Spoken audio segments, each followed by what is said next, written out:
martial arts, a combination of multiple disciplines blended together to form the most grueling and explosive full-contact fight sport in the world.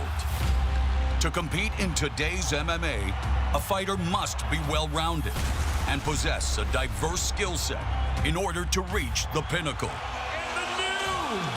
And while striking spawns devastating knockouts and jaw-dropping moments, and the GOAT comes home and reigns supreme. It's ground fighting that has provided the true foundation of the sport.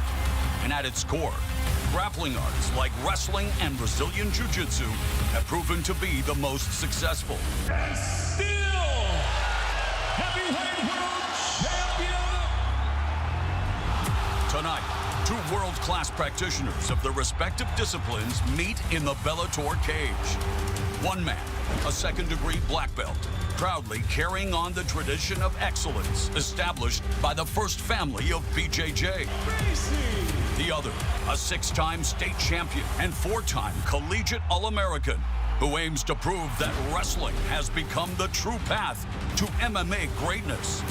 Tonight's main event pits Naaman Gracie against Logan Storley in a battle for ground game supremacy.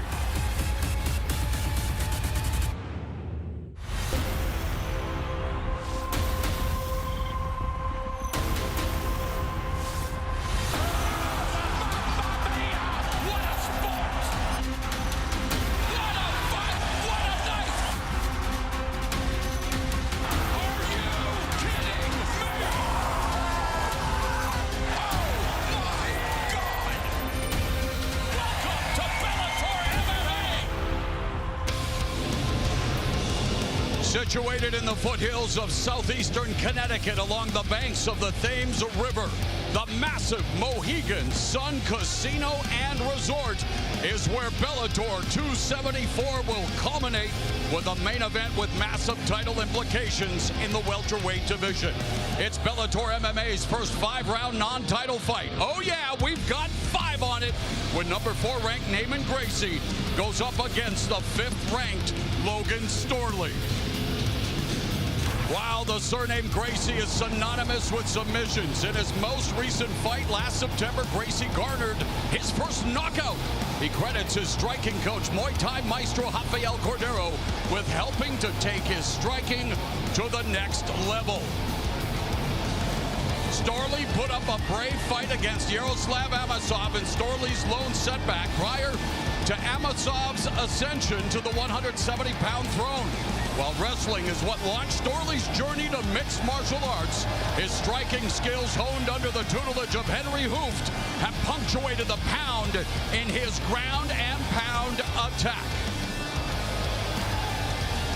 Hello there, alongside Big John McCarthy, I'm Mauro Ranallo. It's President's Day long weekend here in the USA, and we could witness the longest non-title fight in Bellator MMA history. Hey, as the president of pundits, give us your take on going 5 rounds for non-title main events, and then, of course, give us your breakdown of Gracie versus Storley.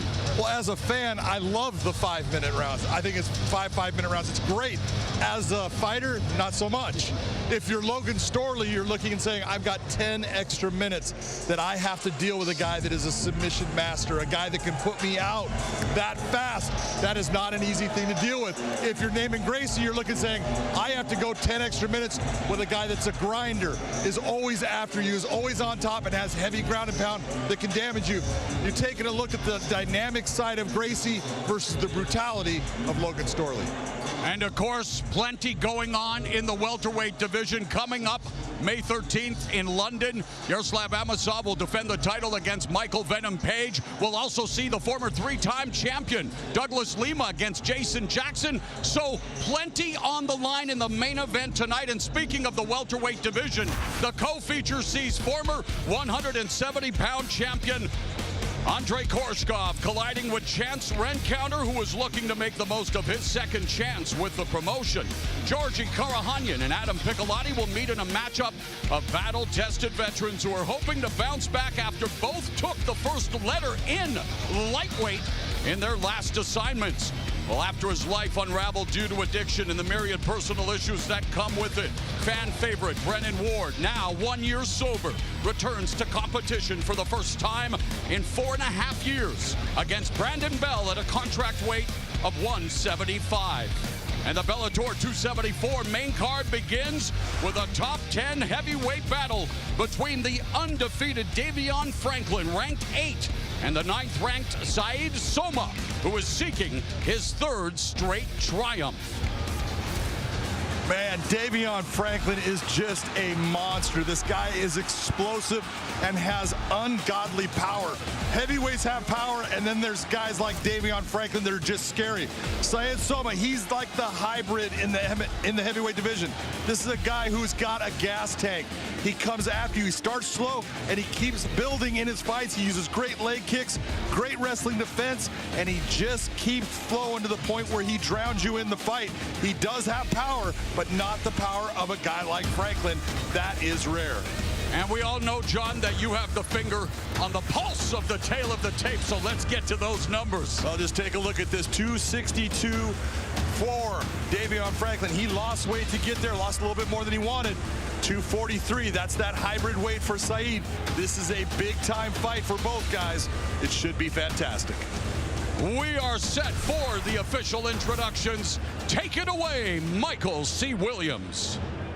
Ladies and gentlemen, good evening and welcome to Bellator MMA. Tonight from Mohegan Sun Arena live on Showtime, the heavyweights are leading it off here at Bellator 274 as we get set for 3 5-minute rounds. We introduce first the blue corner. At 6 foot, weighing in 243 pounds even, his professional record, 8 wins, 2 losses. Originally from Suriname, he fights out of Coconut Creek, Florida, presenting Said Soma. And across the cage, his adversary, fighting out of the red corner.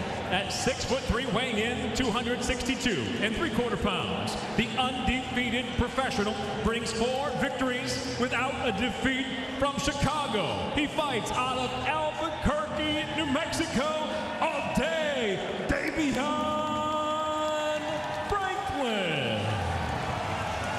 And the referee in charge of the action, Dan Murgliata.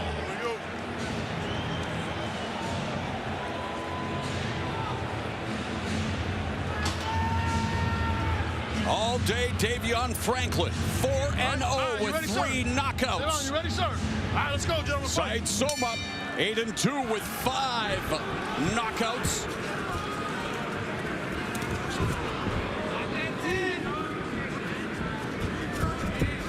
When you watch Davion Franklin, you watch for the explosion. When he decides to go and he starts landing shots, he has huge power. There's not many people in the heavyweight division that have more power than Davion Franklin. All 3 of his wins via KO have come in the first frame.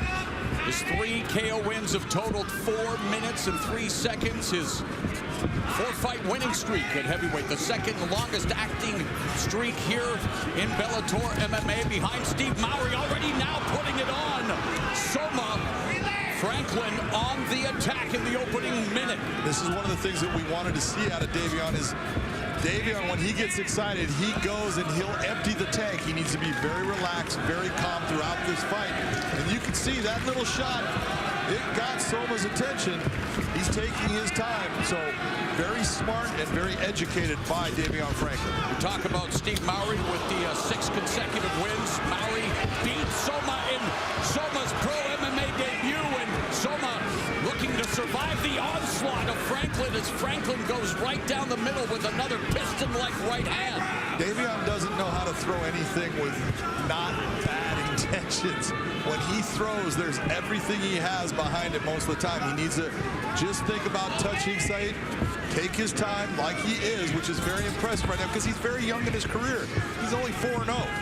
2 heavyweights representing heavyweight camps. Franklin working out of Jackson Wink MMA in Albuquerque, New Mexico. Soma representing American Top Team in Coconut Creek, Florida.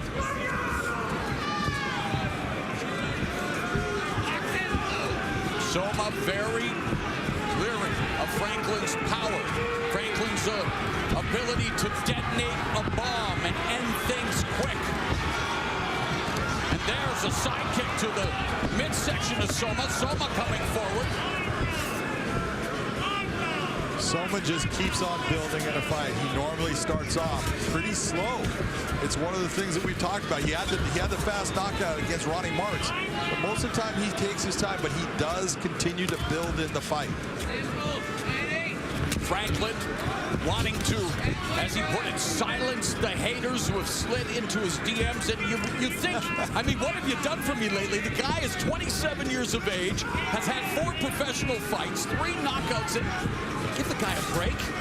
You know, you don't worry about those things. It's so funny. But it's interesting that it appears at times that he is worried about it, and so much should be worried about his attack. And you saw what I was talking about. You saw the intensity of when he decided to go.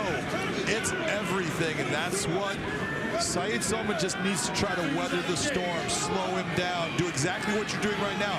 Try to make his arms heavy, but you cannot accept one of the big shots from Davion Franklin. Heavy artillery from all-day Davion Franklin, who, like so many individuals who find themselves in the cage or ring, has had to overcome so many obstacles, and now looking to pass what on paper is his toughest test of what is a burgeoning MMA career here against Saeed Soma. Man, when Davion Franklin decides to go, it's scary, man. You just look at the intensity of what he's throwing with. Nice little Soma shots. throwing some shots of his own right hand. The right kick was caught by Franklin. So Franklin now 4th minute. Nice little right hand by Soma. And under a minute now remaining in the opening round. And again, at this weight class, John, energy, the conditioning, the way you expend said energy. That's the one thing about Saeed. He does it. Oh, and Soma backing him up as Franklin looks to change levels now with the body lock.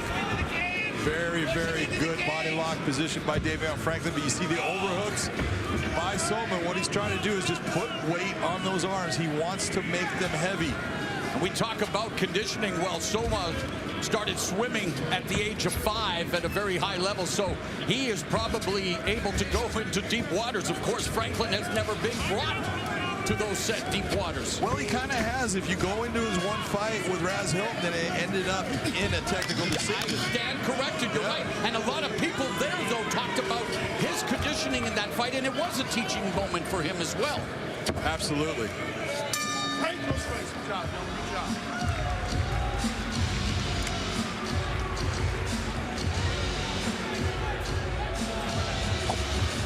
Have a seat, Mr. Franklin.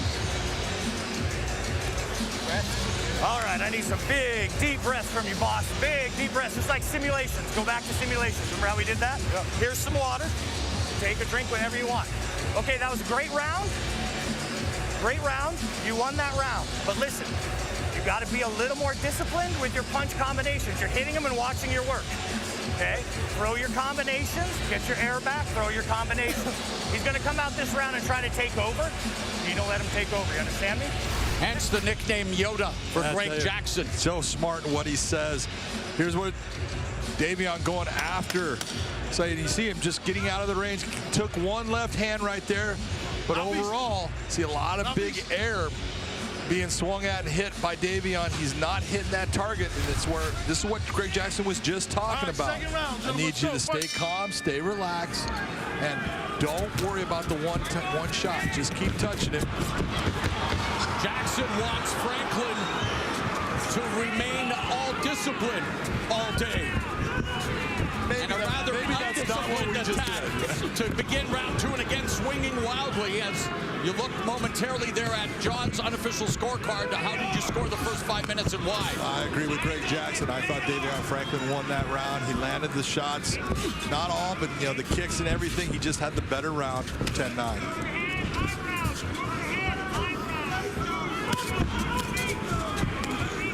Soma currently taking computer science classes. Goal to become a video game designer. Would love it if Franklin resorted to button mashing and emptying his power bar, but he would love to maybe lure Franklin into an opportunity to test his defense, but not into a firefight. You just want him to, again, deplete his resources fast. That jab just knocks Soma back, and that's the power that Franklin has. But Greg Jackson was completely right. Look, Soma's going to start to press on this, and he's going to start to try to take this over. You can't let him do that. You're seeing that Soma is actually starting to stand more in the center of the cage with him. This is exactly what he does in every fight. He just starts to take over. What is the one area in Soma's arsenal that could prove to be the kryptonite for the undefeated Franklin? His leg kicks. He's got very good leg kicks. Lower calf kicks. He continues to go back at him. Just little shots like that. Not all of them hard. You saw that one right there with the right leg. And he's just a very smart and composed fighter. He doesn't get flustered. He doesn't get out of control. He's always just right where he needs to be. So in the words of Nas, Soma with more kicks than a baby in a mother's stomach. And we're almost at halftime in terms of the clock here. Under 3 minutes left here in the second round. And Soma and Franklin in the center of the cage. And there's a kick from Franklin up the middle. Measured. Jab from Soma. Avoids the right hand from Franklin. But notice who's starting to go on his back foot. This is what Saeed does over and over. See the big shot like that. He just took 2 good shots. And with each and every blow, the crowd roaring in anticipation of the amount of damage that could take place if said blows land. If those blows land, they can definitely take away anyone's consciousness.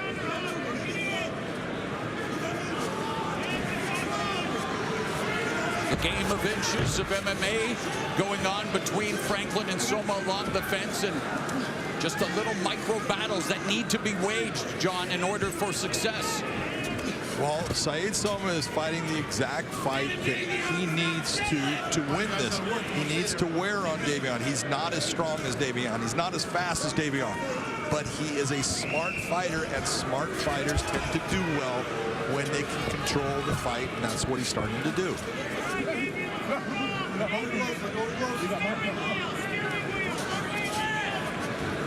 All right, break something. No strikes, no strikes. Good job.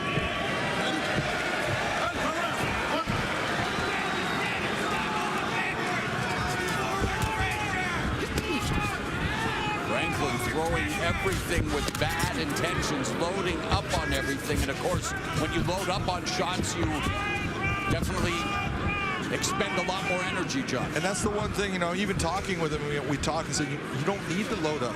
You don't need to hit someone hard, just touch. If you're just thinking about touching, your touches will definitely knock people out. You know, sometimes he does just load up so much that you go, there's no need for him. He just needs to get under control. He's just a fast twitch muscle fiber athlete. Oh. And now Franklin unloading, Soma clinching.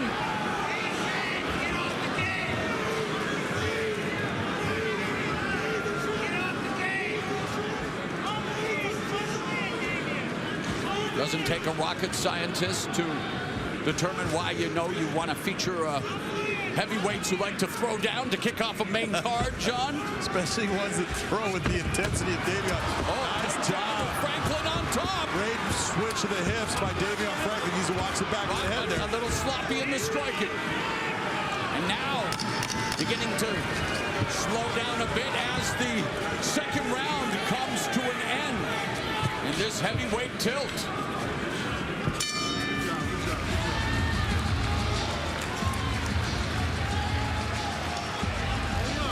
Davion going to the wrong corner, though. Hey, Saeed style. Saeed style. Put on your back. Let's hit your back. Look at that. King Mo. How you feel? who has an amazing fight IQ when it comes to all facets. Of course, a decorated wrestler who had a good mixed martial arts career, had to overcome so many injuries and borderline on greatness if the breaks would have gone the right way. But I think he has found his element here as a coach. Oh, he's fantastic as a coach. And an analyst. I worked with him with Invicta. This guy knows the sport, knows how to break it down. He is he's a fight nerd. And he just is, and that's what I love talking with him, because he is just a guy that loves the fight game. Here's Soma with a kick, just out of range, but he does hit with that left hand. But there's your big difference. It's those moments. Franklin landing one good shot there, and then off the takedown ends up in the top position.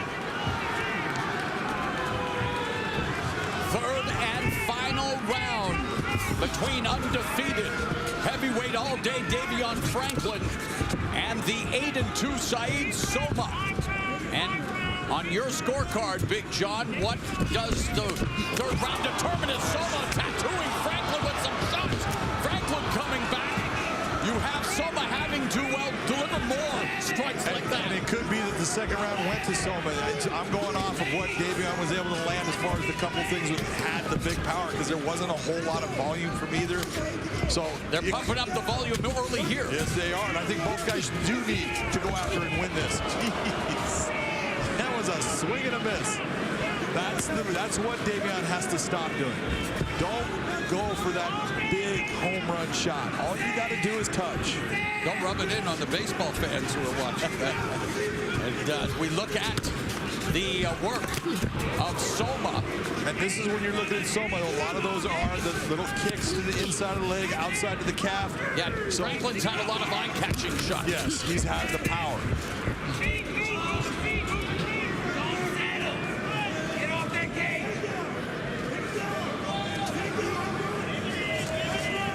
Ryan Bader recently defending the heavyweight crown against Valentin Moldavsky. And here we have the number 8 ranked Davion Franklin against the number 9 ranked Saeed Soma. Soma a little salty about the rankings, and you know that Franklin would love to. Well, rub salt and said wound as the fans, Mohegan Sun Arena, getting a little restless with the wrestling.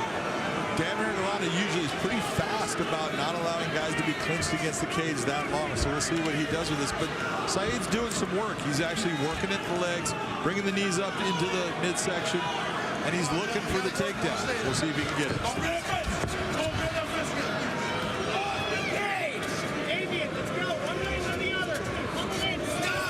Davion trying to pummel in. There he gets that underhook. He's able to turn the position. But Soma's able to turn him around now, and this is where we talk about the power's gone for the most part. As far as it starts out, it's much stronger. Now, little fatigue sets in. It's a different story. Boy, Franklin looking to go the aerial route. That's what he should be just fixed on. Go back to that jab. That jab is money for him, because when he throws it out, it's fast. He has a good accuracy with it.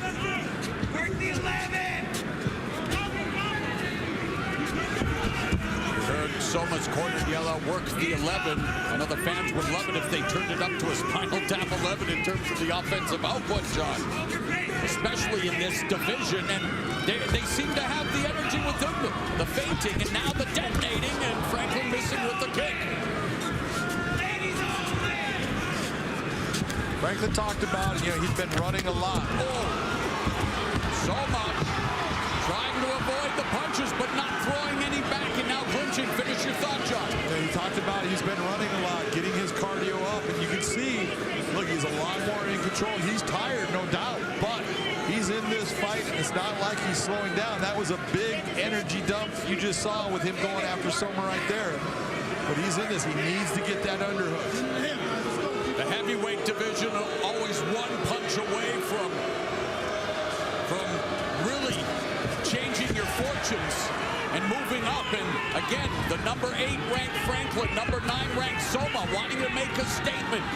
And the Final minute to do so. The one thing you would like when you see Davion in that clinch position and he breaks off and throws that looping haymaker, you're right inside there. Throw the elbow. That's going to be more accurate. Right hand from Soma. And there, Franklin has enough energy to jump. And Soma keeps him taxiing the runway. Well, he keeps him from even doing that. And the crowd again scattering both. Beautiful. Basically a lateral drop by Davion Franklin. Very nicely done. If he can hold this position, it's going to help him. Good job by Sayed Soma to work his way back to his feet. Yes, wow, nice sequence for both parties. Final seconds of the heavyweight fight. It was advertised as Franklin's toughest test, proving to be so. John, it's close. How do you rate this one? How do you have it? I'm telling you, man, this could go either way. It just depends on what the judges were giving credit to. Davion obviously landed the bigger shots. The volume and the little dinks and dunks, they were all done by Sayed. So it goes where, what are they going to give credit to the most? Positives that each can take from their respective performances. Positive by Davion Franklin, your cardio. The fact that your cardio was up and that you were able to go 3 rounds with a guy like Sayed Soma the way you did, outstanding job. If you're Sayed Soma, your ability to help control the fight against a monster is amazing. First thing on the drawing board when they go back to camp for each of them. Improvements. For Franklin, very simple. Control. Don't try to get those home run shots. Don't get out of position. But with your power, all you got to do is touch someone. With Sayed, I need to bump it up. I need to get going faster.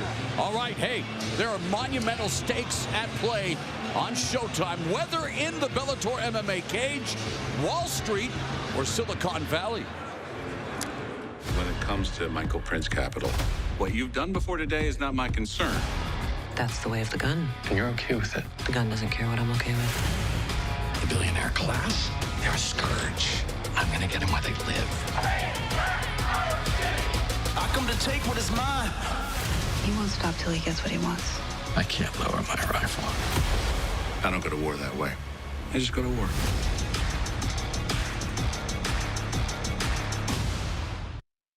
My name is Travis. I am the founder of Uber.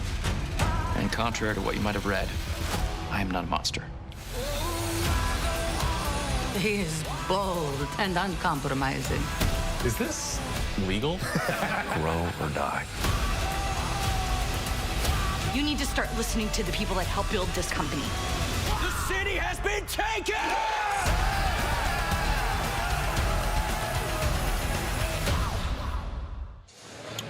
It's always go time on a Showtime as the first Bellator 274 main card bout is in the books, and the numbers, the fight stats for this heavyweight encounter,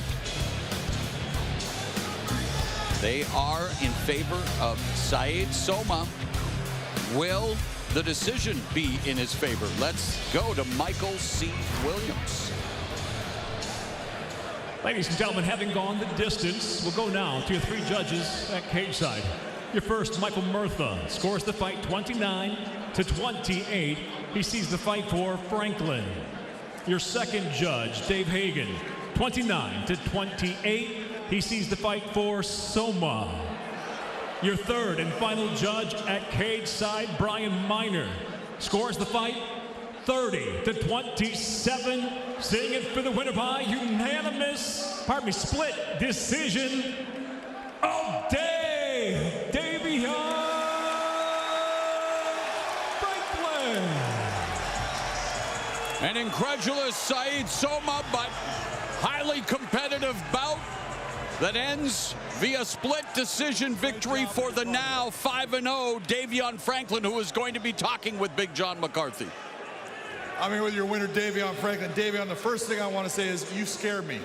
You are so explosive and you go so hard when you decide to go. It is impressive as far as how fast you are for a big man. That's something that a lot of big guys don't have. You were trying to take his head off. Did you tell yourself to slow down during that fight? Oh, yes, I did. Yes, I did. When you got to the point where you lateral drop near the end, were you thinking that's the kind of thing you needed to win this fight? No, I was just trying to get him off of me. I knew he wanted to hold me against the fence, trying to tire me out a bit more, so I knew I had to figure something out to get him off of me. That's a big win in the heavyweight division. Who do you believe you should face next in the cage? I would like to fight Lynn Vassell next, sometime over the summer. Give me enough time to continue to correct some errors I made tonight. Sounds like a great thing to me. Congratulations on a very big win. Ladies and gentlemen, give it up for the undefeated Davion All Day Franklin. Learning curve continues for All Day Davion Franklin. Passes another test. This one a tough exam against Saeed Soma, but Jackson Wink MMA came up with the winning recipe, and Davion Franklin remains undefeated. Let's now say hello to Amanda Guerra at the fight desk. Moro, thank you so much. What a way to begin the night. Yes, Amanda Guerra, two-time world champ Josh Thompson here on the fight desk. Franklin is now 5-0. He went pro in 2020. Said he was working on his cardio. Definitely winded at the end of that, but said he told us this week, I want people to take me more seriously. I think they will after that. Have you ever seen a heavyweight run 15 minutes? He just fought for 15 minutes. Of course he's winded. What do you expect? And he deserves to be. Congrats.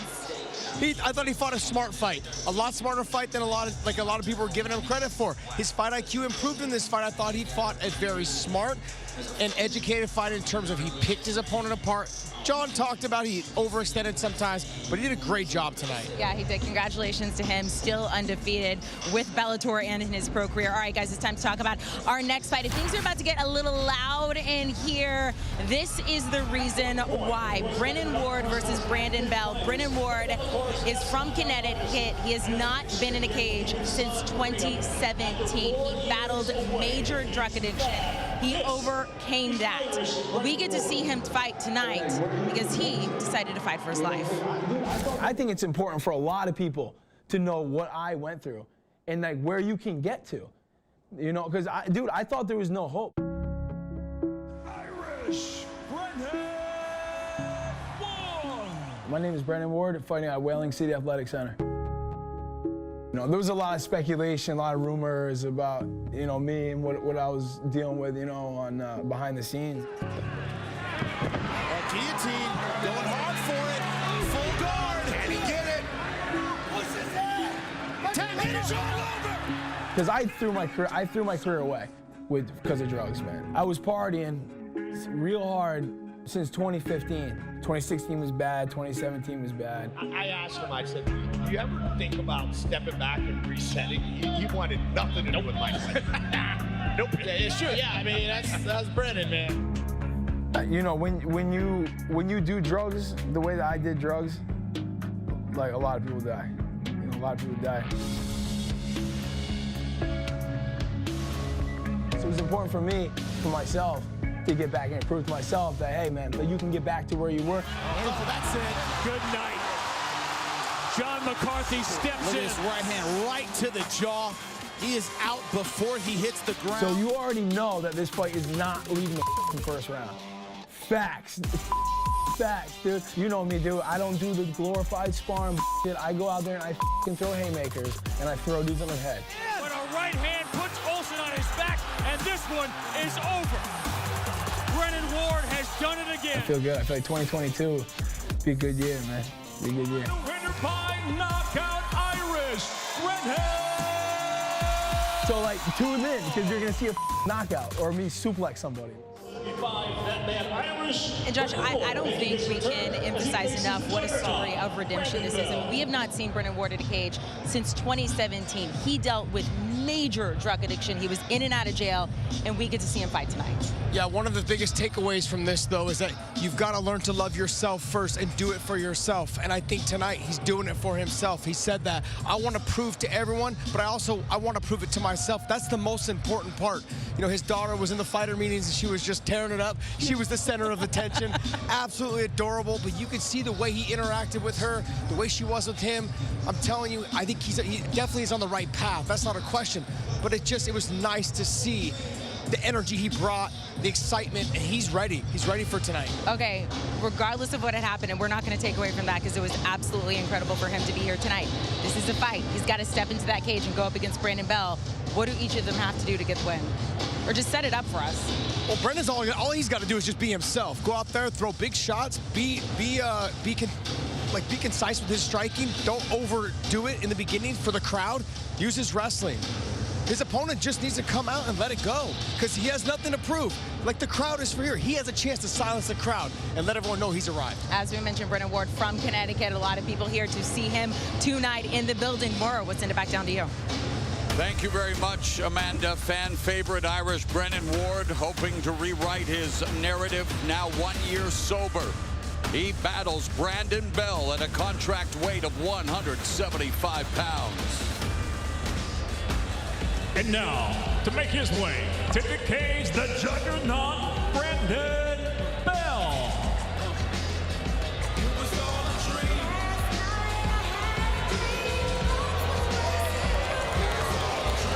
37-year-old Brandon Bell comes to the Bellator MMA cage for the second time. 10 wins, 4 of them via knockout, 2 via submission, and was successful in his Bellator MMA debut, but that was a long time ago. In fact, almost as long as his opponent has been out of the cage. Just about, like when you're talking about the opportunity here for Bell, this is exactly what Josh is talking about. You're coming into his hometown, you're coming into his area, but you can silence the crowd because they're all expecting something big, and you can be the one to prove them all wrong. He says he's just a small town boy from Kentucky that used to run a roof bolted in the coal mines that decided to chase his dreams. He wants to ruin Brennan Ward's dreams of a successful comeback. And now making his way back to the cage, Irish Brennan Ward.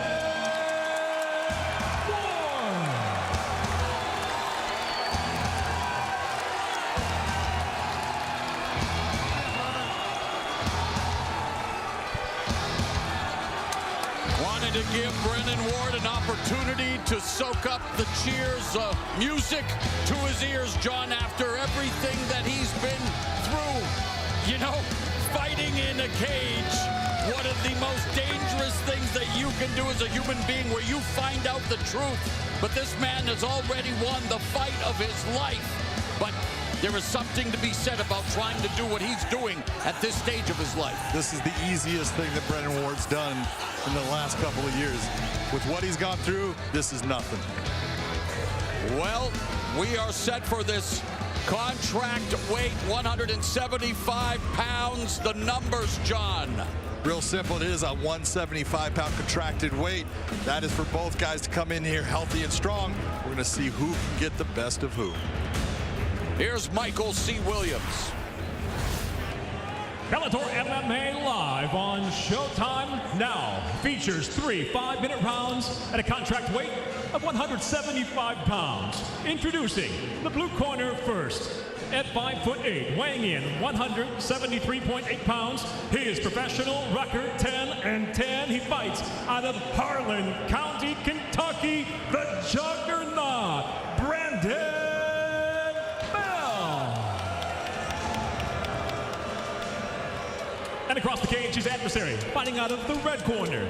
At 5'10", weighing in 174.8 pounds, the former Bellator middleweight title challenger returns to the cage with 14 professional victories, 6 defeats from New London, Connecticut. Introducing Irish Brennan Ward.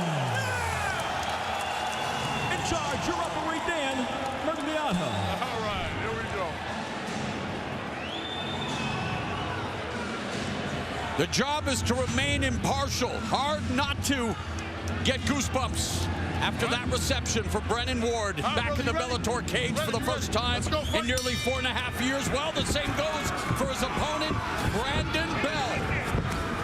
And immediately, Ward looking to ring Bell Brennan Ward many times. This guy's got power in both hands. He's got outstanding wrestling. He's got the full package. He just has to be the real Irish Brennan Ward. He's only been to the judges once in 20 previous fights, and now Brandon Bell with a barrage of blows. Right uppercut off the left arm of Bell, but they are going at it at close quarters. No feeling out process. Bell looking for the naked shoot, defended by Ward. Like Brandon Bell going after him and stuff, kind of stuck his head in a bad place, but he's going to be all right. But he's going after Brendan. That's what he needs to do. Right uppercut. Uppercut was very nice. And there's Bell coming back with the right hand of his own. Brendan Ward.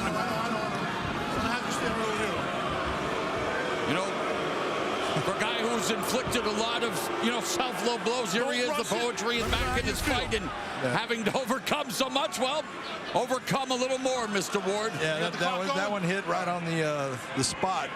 So Brandon did not mean that. He's coming in. The guy's a little bit taller and stuff, so, unfortunate.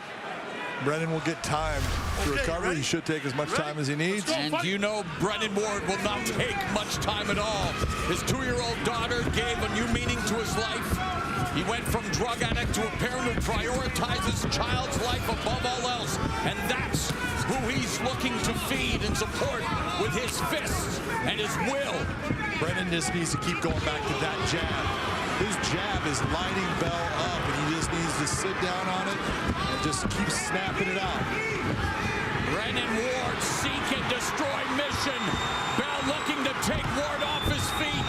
It's going to be hard. Beautiful job by Ward to take the back, and now drilling Bell with a series of left hands. Listen to the crowd. Bell needs to move. If he stays here, he's in trouble.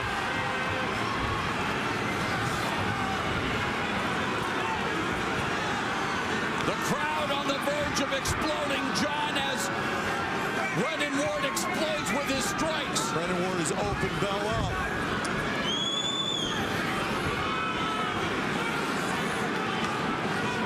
He's landed a lot of heavy shots. You can see Brandon Bell is now cut.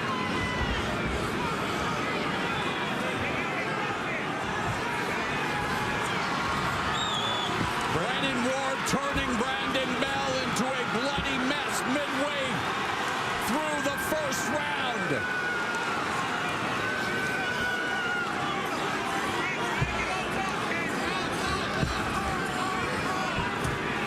Nice job by Brennan. He's not a real submission guy, even though he'll go for it. But he is big with his power on his shots. His ground and pound is ruthless. Very smart. Look, notice how he's just picking his shots. He's not just going crazy. He's got one leg Turk on the ride, keeping his balance, trying to get his other hook in. Now he's got it. He's trying to extend him out. Got his legs up in the air. He's in deep trouble now. You see Brandon Bell holding that one wrist. It's not going to do him any good. 16 of his previous 17 fights have ended in 2 rounds or less. It is still round number 1. Great job by Brandon Bell to build that base back up. Oh, and a brutal shot. Another one by Ward to the body of Bell, whose mouthpiece gets knocked out of his mouth. And look, he was hurt right there. Got a break with Dan giving him that mouthpiece back. Win or lose, you would never expect less than a barn burner when Irish Brennan Ward is in the Bellator MMA cage looking to make up for lost time, delivering a solid knee to Bell, who was looking for the takedown. He ran right into that. Brennan gets back to that position. He just needs to go to the body. You cannot question the heart of Brandon Bell either. He's here to win, man. He's fighting hard. He's taking a lot of heavy shots. Brandon, you got 40 seconds. 40 seconds. In his 16th fight for Bellator MMA, Brennan Ward looking to keep his perfect record intact when it comes to finishes. Looking to finish the first round in dominant position. Perhaps looking to finish Brandon Bell before the bell. his knees. Brennan needs to flatten him back out again.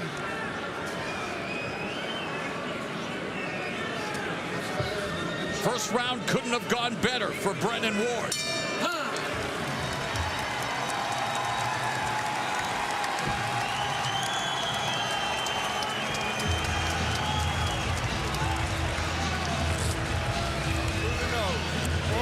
You're good.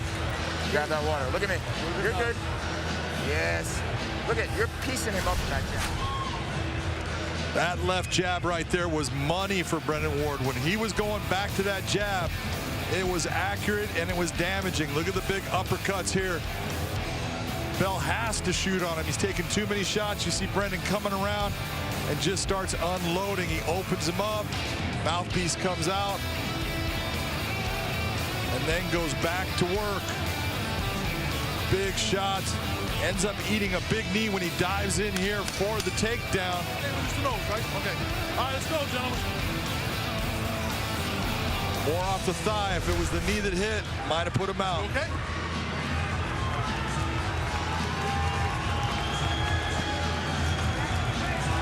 Brandon Bell able to answer the bell for round 2 after the offensive onslaught from Irish Brennan Ward in the first 5 minutes. This is the second round.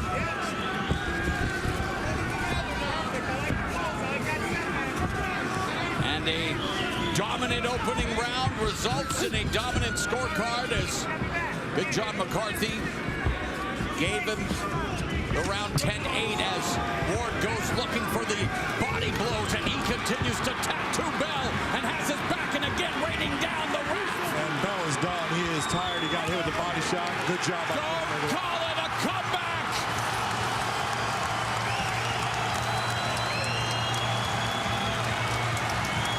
The fans at the Mohegan Sun said, knock you out, Irish Brennan Ward. Welcome back to Bellator MMA. And his streak continues, John. Yet to hear the judges' scorecards in any of his Bellator MMA bouts, and when you think of everything he's had to overcome, incarceration, addiction. There was a time period where he was traversing the country using burner phones so his loving family could not track him down. That's how much the disease of addiction had on Brennan Ward. And yet here tonight, for his 2-year-old daughter and for his legion of fans, but most importantly for himself, he returns, and he returns a winner. He just was. He's in that position of he can't lose. He's been to the bottom. And so this is nothing to him. Take a look where he comes in here. That jab, right hand, but then he starts attacking the body. Nice body shot there. You see the hands so high on Brandon Bell, and I don't blame him, but that opens up the body, and as soon as he hits the ground, look, he gave everything he had. You got to give Brandon Bell credit. He came here to fight. He just was overmatched by a guy that was on a mission. And that mission was a successful one.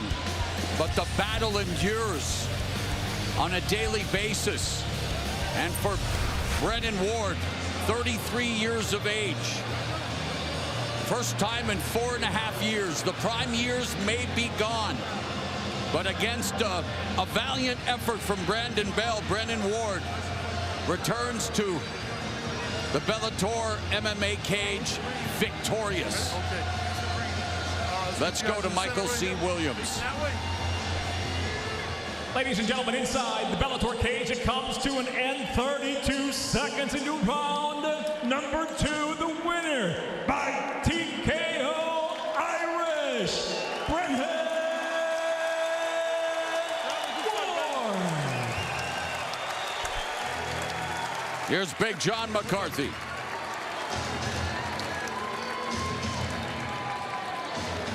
Ladies and gentlemen, I am here with Brennan Ward. Brennan, you have been to hell and back, so how close to heaven does this crowd seem to you tonight after that win? Oh, man. Oh, man. Thank you. Hey, everybody here. Everybody who came out, thank you. I got support from every aspect of my life, man. I know I got my union brothers in here. I know I got my Union brothers in here. The pile driver 326. I got my coach, my two coaches right there. They've been with me through this whole roller coaster, man, you know? And my family, my girl, my daughter, my parents, my sister, everybody. And you know what?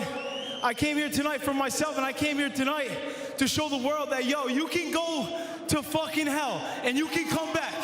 And you can come back. You can come back. You did come back, and you put on an impressive performance against a guy. He did not want to go away. Your jab was on point, your body shots near the end. Talk to me about how you felt in this cage after all that time, over 1,460 days away. A lot of days, man. A lot of days away. And Brandon Bell, he took some shots, man. He took some shots. I thought I was going to knock him out. And, you know, he's a tough guy, man. And it felt good. It felt good to be back. I got a lot more to show, and I got more to come. And you know that you're going to have to see me face a top 10 guy next. You know it. You know I have to. So who should that top 10 guy be? You know, I see a lot of these dudes in the top 10 I respect. I know Scott Coker's gonna pick me out somebody good. Test one of these young guys that you got. Test one of these young guys like I used to get tested when I was a young guy coming up. I'm the gatekeeper now. Test one of these young boys against me. Test one of these young boys, right? Let's go. Test them out. Brennan, that was awesome coming back. Congratulations, brother. Everyone give him up for Irish Brennan Ward.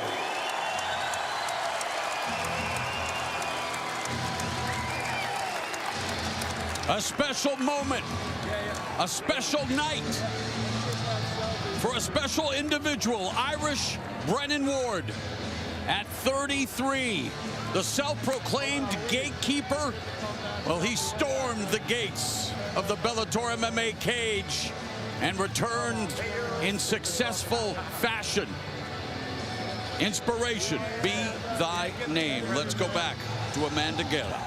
More we so appreciated, Josh. That was incredible to watch. I mean, people at home need to know he borrowed his dad's truck to drive here tonight. He hasn't been fighting. He hasn't been making a ton of money. To watch that comeback tonight, I mean, there aren't really a lot of words to describe it. Yeah, you can see there was a little bit of jitters. He was kind of forcing things a little bit in the beginning. Then he started loosening it up, and the combination started to come together.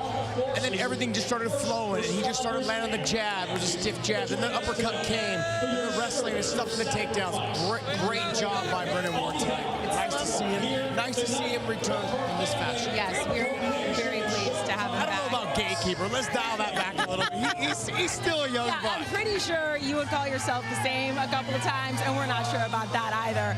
All right, switching gears here, still to come the main event tonight. Naaman Gracie of the famed Gracie family going up against Logan Storley, the All-American wrestler turned fast-rising MMA star. Josh, this is a major clash of styles. Let's start with Naaman Gracie, jiu-jitsu phenom. You point out, look, he's come a long way in the stand-up. Got his first knockout the last fight. I love to talk about that because he was so pumped up about it. But what do you want to see from him tonight? I want to see him be him. I want to see what new tools he possesses. I mean, last fight, he had a great knockout over Lemminger, but what it was the elbow, the uppercuts. He set everything up perfectly on the feet. He fought long. He stayed composed. Okay, look, I could talk about his jiu-jitsu all day as well, but I want to talk about all the new stuff that he's doing. Okay, we know he's a good grappler. We know he's got good position. His wrestling is on point. I want people to remember he was able to take down three-time national champ Ed Ruth from Penn State. He got some takedowns on him as well. He is one of the most well-rounded fighters in Bellator, but he is, I think, and I still believe this, he's the best Gracie to ever step foot in the cage. Yeah, absolutely. You told family member that tonight. We'll see. He doesn't love you saying that. He doesn't want all the pressure. But absolutely, he is a very talented. He doesn't want his uncles and cousins to come after him. There's just Gracies all over the place here. Let's talk about Logan Storley, though. We know that he can wrestle, but you point out he can't rely on that all tonight. No, and he's not going to rely on that. He's got good stand-up. I just want to know if he's confident enough to use it when the going gets tough on his feet. Look, he can wrestle the dickens out of anyone. I've said that several times tonight. His takedowns are, I think, probably some of the best best in the game is for sure in Bellator. Like I match him up like in terms of Aaron Pico and him. So when I'm having this conversation, when he gets this fight to the ground, everyone look for him to do work. He will land some nice ground and pound, some elbows. He will stay tight. All of those positions, he is on point for tonight. He's just got to make sure he doesn't make too much space so that Naaman Gracie can start attacking the legs, the knee bars, the ankle locks, all of those type of things like we saw Naaman Gracie do against John Fitch. So I think he'll have a successful night tonight as long as he can let the jab go in the hard right hand and then stuff the takedowns or get the takedowns to control the top position. We're inching our way closer to that. It has been an incredible night. Let's talk about the next fight coming up. Georgie Karhanyan versus Adam Piccalatti here. This is a match we've been waiting to see a couple times. Piccalatti had a run of bad luck. We're going to get to that in a second. But Georgie Karhanyan, a season that 16 submissions, 13 of those have come in the first round. Josh, he's comfortable at 155. What does Georgie need to do to get the win tonight? He's way better at 155. I mean, he went from 45 to 55, but it's not just that. He understands where he's at right now in his career. He's got big power in his hands. If he fights Adam Piccalatti in a phone booth, I think he's got a good chance. If he gets in close, can fight him in a clinch without being taken down. I mean, he is strong. He's a lot better and I think he's a lot better and stronger at 155. So if he gets to that phone booth position, his power in his hands, plus with the potential of being on top against Adam Piccalatti, I've seen his transitions against Kiefer Crosby, as you're seeing. Once he gets a hold of that neck, the arming guillotine, the side chokes, and on the back, he is nasty. He's extremely strong, and I think he's got a chance if he can do that. I don't know if people at home know this. He's on an all-carnivore diet. He hasn't had meat in about, hasn't had fiber in about 2 years. Just insane. Let's talk about Adam Piccalatti here. Look, you guys are from the same area. You know him well. You were running me through all of the injuries, some of them a little bit of freak accidents that he's been through over the past year and a half, and yet he is here tonight. Yeah, this is the fight game, but I know Adam Piccalatti very well. He was one of my main training partners when I was fighting and I was active. Then I helped coach him, and then I even came in and kind of worked with him on the mitts. I even cornered him a couple times. He's a stud of a fighter. He's working at CSA now with Kieran, and Kieran is a great kickboxing coach. You see a lot of top kickboxers that come out of there. So he's found a new sense of confidence on the feet. But where his bread and butter lies is on the ground. And he's got great wrestling. He is sneaky good on the ground. Benson Henderson found that out. Sidney Outlaw found that out. The one thing about Adam Piccalatti is this. In scrambles, he will almost always end up on top. When he does that, he's going to make you pay. He's going to put you in an uncomfortable position where you transition to something and he takes a submission. And he had what, knee injury, shoulder? It goes on and on and on. Yeah, knee injury, shoulder, cut, shoulder, knee. Yeah. We'll see if he's a little rusty, but I doubt that tonight. All right, Maura, we have a ton of great fighting ahead, but we do want to shift it for just a slight second and send it back down to you for a special tribute. Thank you very much, Amanda. Yes, those of us in the martial arts community are mourning the loss of two of its brethren. Bob Wall, who started his martial arts education under Chuck Norris and is best known for playing one of Bruce Lee's foils in the 1973 film Enter the Dragon, passed away January 30th at the age of 82. Former kickboxing champion Tim Lane, a longtime coach at the Extreme Couture Gym in Las Vegas, passed away this month at the age of 49.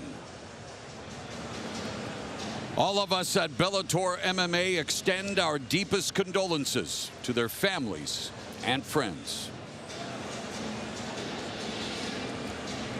Bellator 274 rolls on with a crossroads confrontation in a lightweight division where everyone is angling to get their picture on a poster next to newly minted champ Patricky Pitbull. And now we welcome to the cage Adam the Bomb Piccalatti.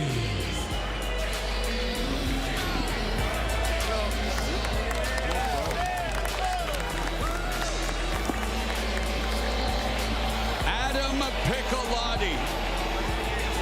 He's had a circuitous path to success. Has had some huge wins, some big setbacks, both inside and outside of the cage, and here tonight, 33 years of age at 12-4, taking on a guy in Georgie Karhanyan who has been there, done that.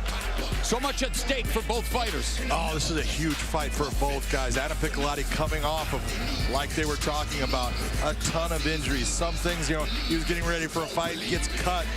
Just things were not going his way, but this is a guy on the ground. He is incredibly good, and his stand-up under Kieran Fitzgibbons at CSA, they say he is at a different level, and we're going to find out tonight. And you look at his 4 losses, the names: Sidney Outlaw, Benson Henderson, David Rickles, Goichi Yamauchi. High level. All. And now, to make his way, Georgie, Insane Karhanyan.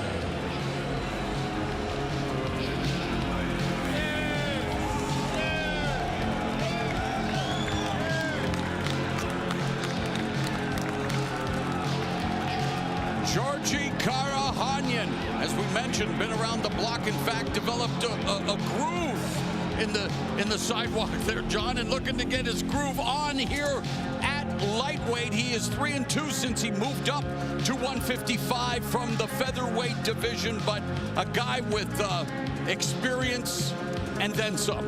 He's 3-2, but all of those fights, the ones that he lost, very close fights. He was in there to the very end. His last fight against Sal Rogers, in the end, he just got a little bit out-muscled. He had to work really hard and everything.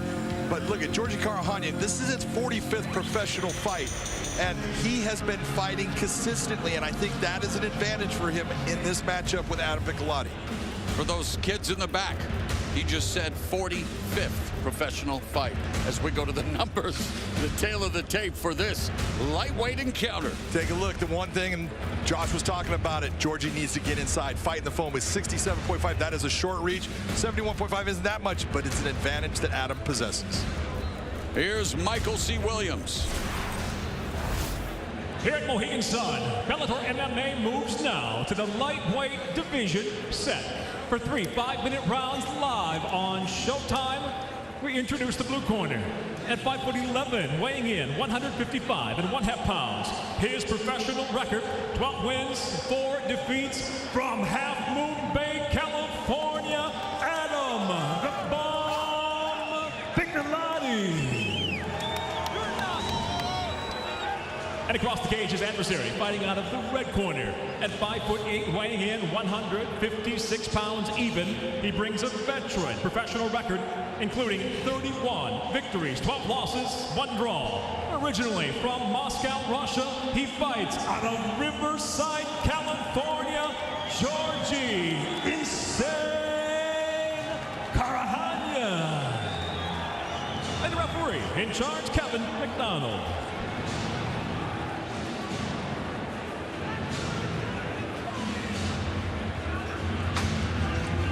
Karhanyan, nicknamed Insane by his own mother. Enough said.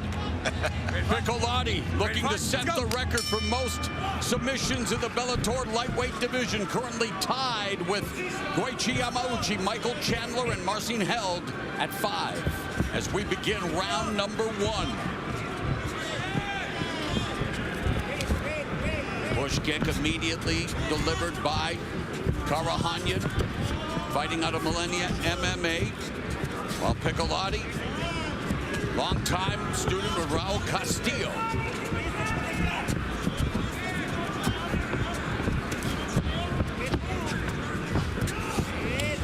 Karhanyan possesses a lot of power, especially in that right hand. When he lands it, he will go to sleep, so that's something right there. There was that left hook. And he told us, John, that he needs to stay a little more patient because he knows he has power in his hands, so he doesn't have to force anything. And wow, Piccalati not forcing the takedown, but securing it in style. But that is exactly what Adam Piccalati needs to do. This is who you are. Yes, you've been learning all kinds of new stand-up techniques at CSA, but your base is the ground, and this is where you need the fight to be. And half of Piccalati's 12 victories have come via his superlative submission skills, but against Karhanyan doing a good job controlling Piccalati's posture. Really nice shoulder pressure there by Adam Piccalatti. And this is where Adam Piccalatti shines.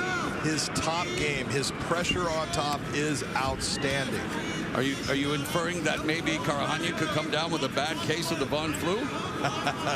It's a possibility you put your arm in the wrong spot. One thing Georgie Karhanyan can never be guilty of is accepting his lot in life in positions like this against a guy like Piccalatti. He's trying to trip us in. He's trying to find a way to alleviate the pressure. Oh, but yes, he is. Piccalatti doing a good job from top. But when you've got a guy like Piccalatti that understands the ground so well and is so fluid at its movements, you got to be very careful because you're going to get opened up here. He moves right back. That's great shoulder pressure again. And people look at that, they think there's nothing there. Trust me, that shoulder pressure is a lot on your breathing and everything. It shuts it down. Knee to the body by Piccalatti.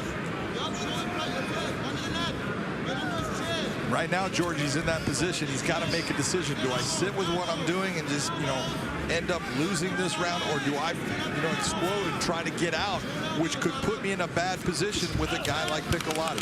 Karhanyan has 17 wins via first round finish, but being held down by Adam Piccalatti, who has 3 wins via first round finish, as we near 2 minutes remaining in the opening round. Beautiful ground technique by both guys. Adam Piccalatti just slowly and systematically starting to pass the guard of Georgie Karhanyan. You see Georgie trying to reestablish that guard.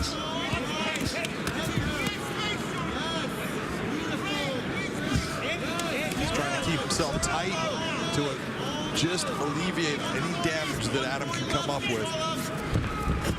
Great job trying to get up, and again, Adam Piccalatti knowing the ground. See, that's the difference. That move right there would have gotten Georgie up against most guys. And it speaks to the quote that Piccalatti likes. Music is not the notes. Music is the space between the notes. The way he applies that to fighting is that it's all about the transitions, all about how you go from striking to wrestling and so forth. And we're seeing his transitional work on display. Absolutely. You saw Georgie kind of trying to swing towards the armbar. You saw Adam just... He's hitting all the right notes. Right around, moving with it, just shutting it down.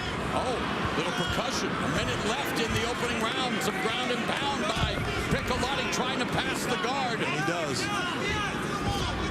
And trying to get the back of Karhanyan. We saw Adam Piccalatti do this same thing with Benson Henderson in the first round of their fight. It was just all over Benson, getting his back. Oh, man. Karhanyan needs to take a page out of the Wu-Tang Clan playbook, John, and protect the neck, especially with Piccalatti on your back. All 6 wins via form choke, 5 via rear naked choke. Nice movement there by Georgie, that little slip. He got rid of that leg. And Piccalatti continues to ride Karhanyan with 15 seconds left in the first frame. A great opening round for the 33-year-old Piccalatti.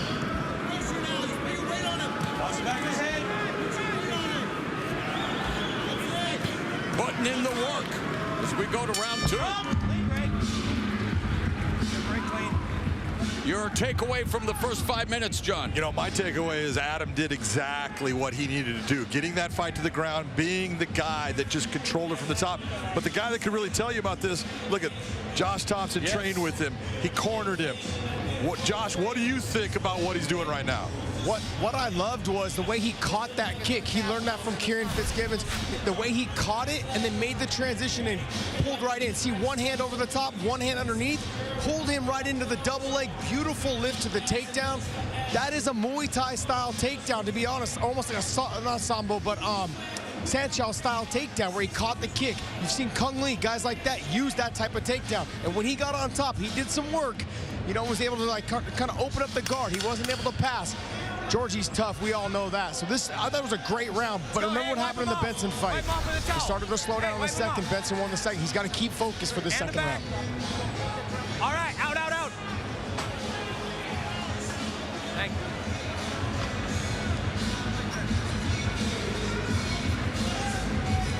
Round 2.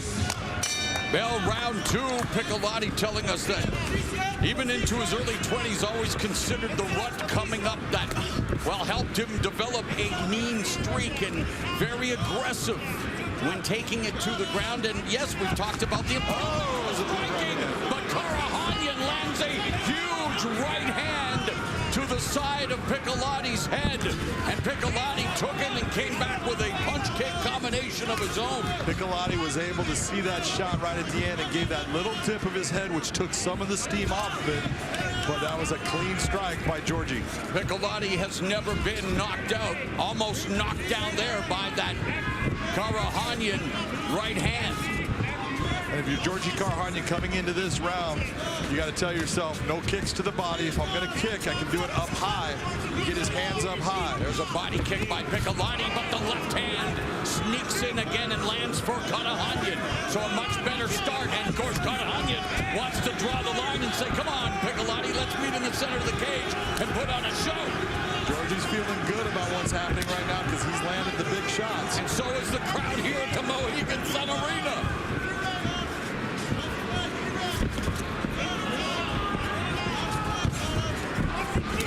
There's Piccalatti with the lead right hand. That's what I was talking about. You saw the kick come up high towards the head. That's okay for Georgie because the natural instinct is to move away from it. That kick blocked by hard to catch. Karhanyan. Minute and a half gone in the middle frame. And Karhanyan just missing with that right hand. Piccalatti playing with fire. Karhanyan, 7 knockout victories for Piccalatti. He has 2. Who do you give the advantage to at this particular stage when it comes to their relative striking prowess? Well, when you're looking at this as a striking, this is what, Josh was talking about fighting in the phone booth. He's actually doing well, even fighting on the outside. You see Adam is having problems. That's why he's given the movement. Adam is more of a volume striker. Georgie's the guy that possesses power. That's what Adam needs to do in this fight. That takedown is key to him winning. And he immediately takes the back, John, and puts in the hooks, looking for secures the body triangle on Karhanyan.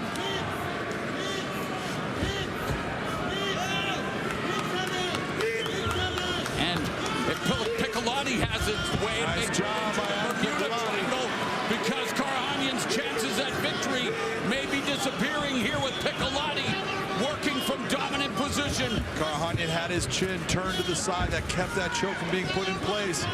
But Adam's just going to keep working. The veteran Karhanyan. Georgie needs to get that foot. You see that figure 4 side just to that side. The problem is when he goes to that side, the fence is right there.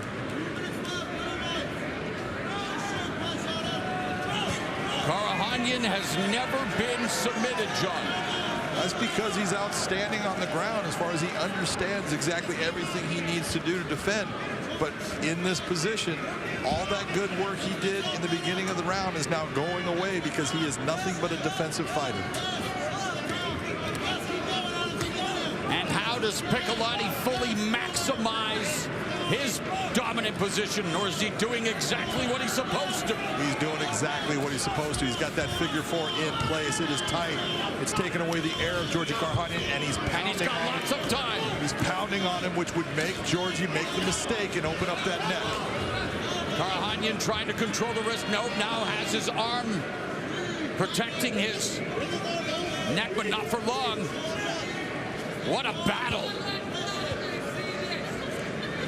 And Karhanyan desperately trying to keep from drowning here in the second round from this attack by Adam Piccalatti. As you said, Georgie has never been submitted, and it's going to be hard for Adam to do it, but all of this work is just adding up to making the third round even better for him. Nasty elbow strikes to the rib cage. Right hands.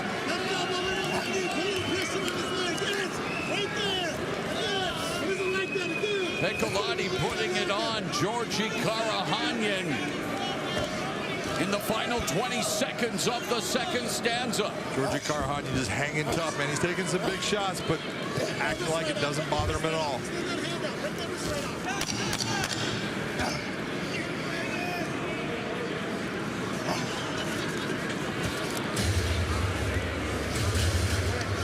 Stop! Clean break. Open up. From Fistic fireworks to jaw-dropping series. The hits on Showtime, you know, they just keep coming. I'm sending this message to explain what's happening. The world is always going to judge us. Fortunately for us, we are in the world-changing business. I am where I am supposed to be. Come with me.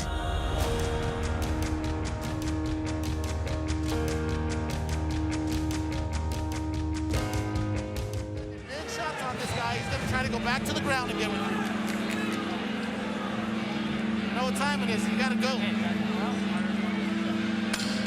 If he checks out, then go inside.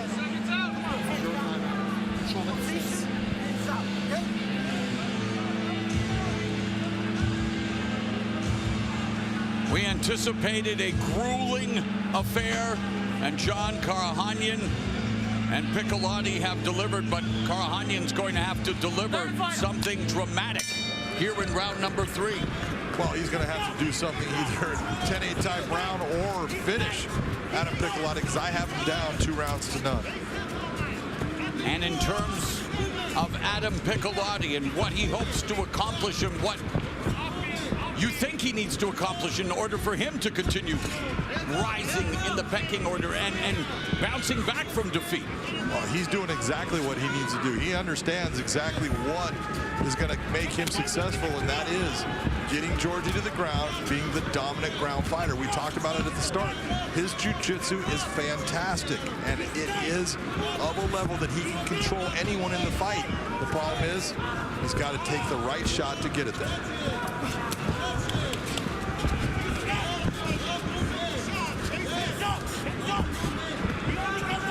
Karhanyan moving flat-footed, just pieing out with the jab, not firing.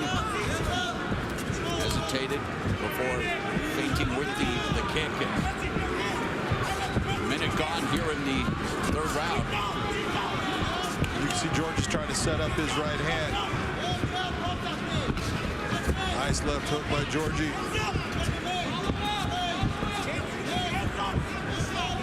Adam needs to be very careful about moving to his left like he is right there. He was moving backwards, so it's okay, but you moved your left. Body kick, though, by Piccalatti. Ooh, telegraphed that takedown attempt, and it's Karhanyan attacking the neck, but Piccalatti finds himself in side control, but it's Karhanyan who was forced to release the grip on Piccalatti. So here, Piccalatti has his pick. Piccalatti did exactly what he needs to do in this fight. Take him to the ground when the opportunity presents itself and just ride him. Put him in a bad position. Nice job by Georgie to get back up. On the ground, Piccalatti has shown he has an advantage.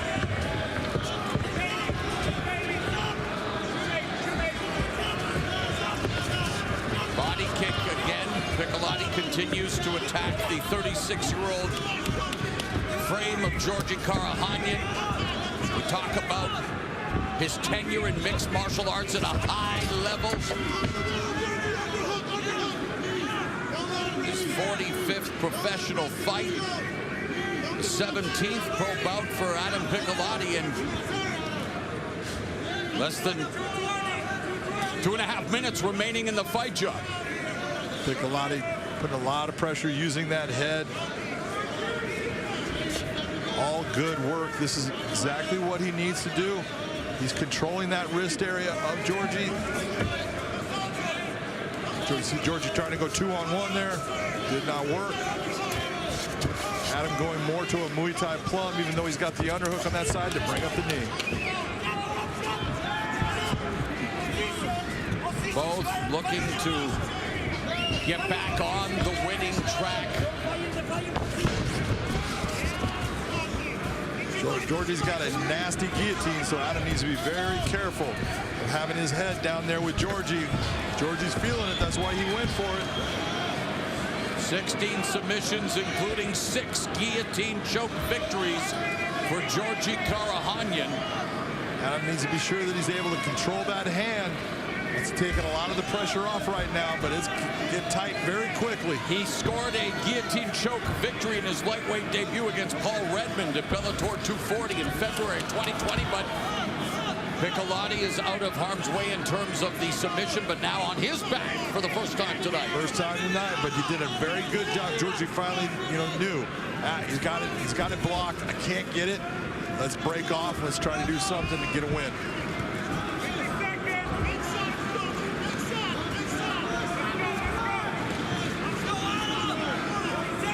Piccalatti with a huge advantage in terms of the striking stats.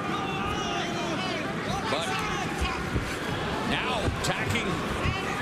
Georgie going for the ankle lock.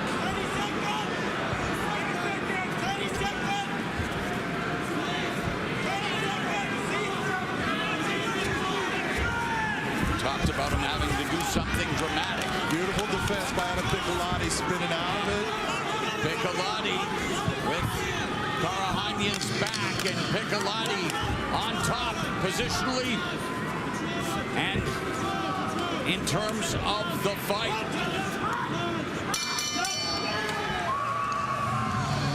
Piccalatti raises his right hand. John, do you agree with his gesture? And why? Agree. How'd you score? I have that.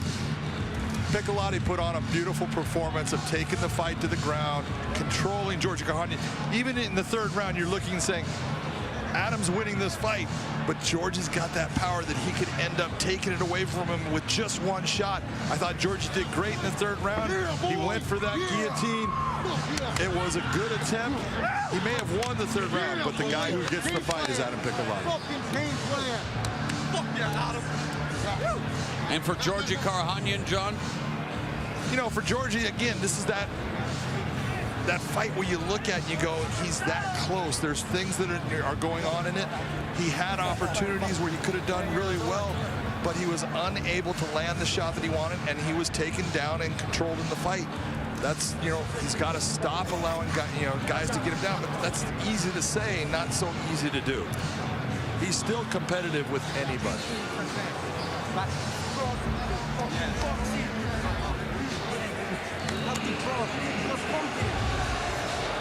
Just the confidence that you keep, the best part is that you keep the distance, the position. You read that. But more.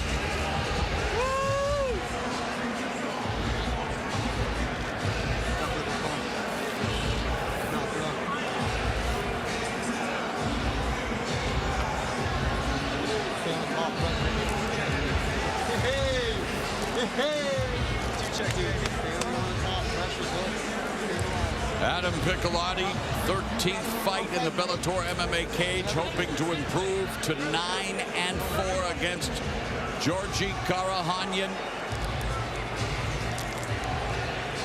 Let's go to Michael C. Williams.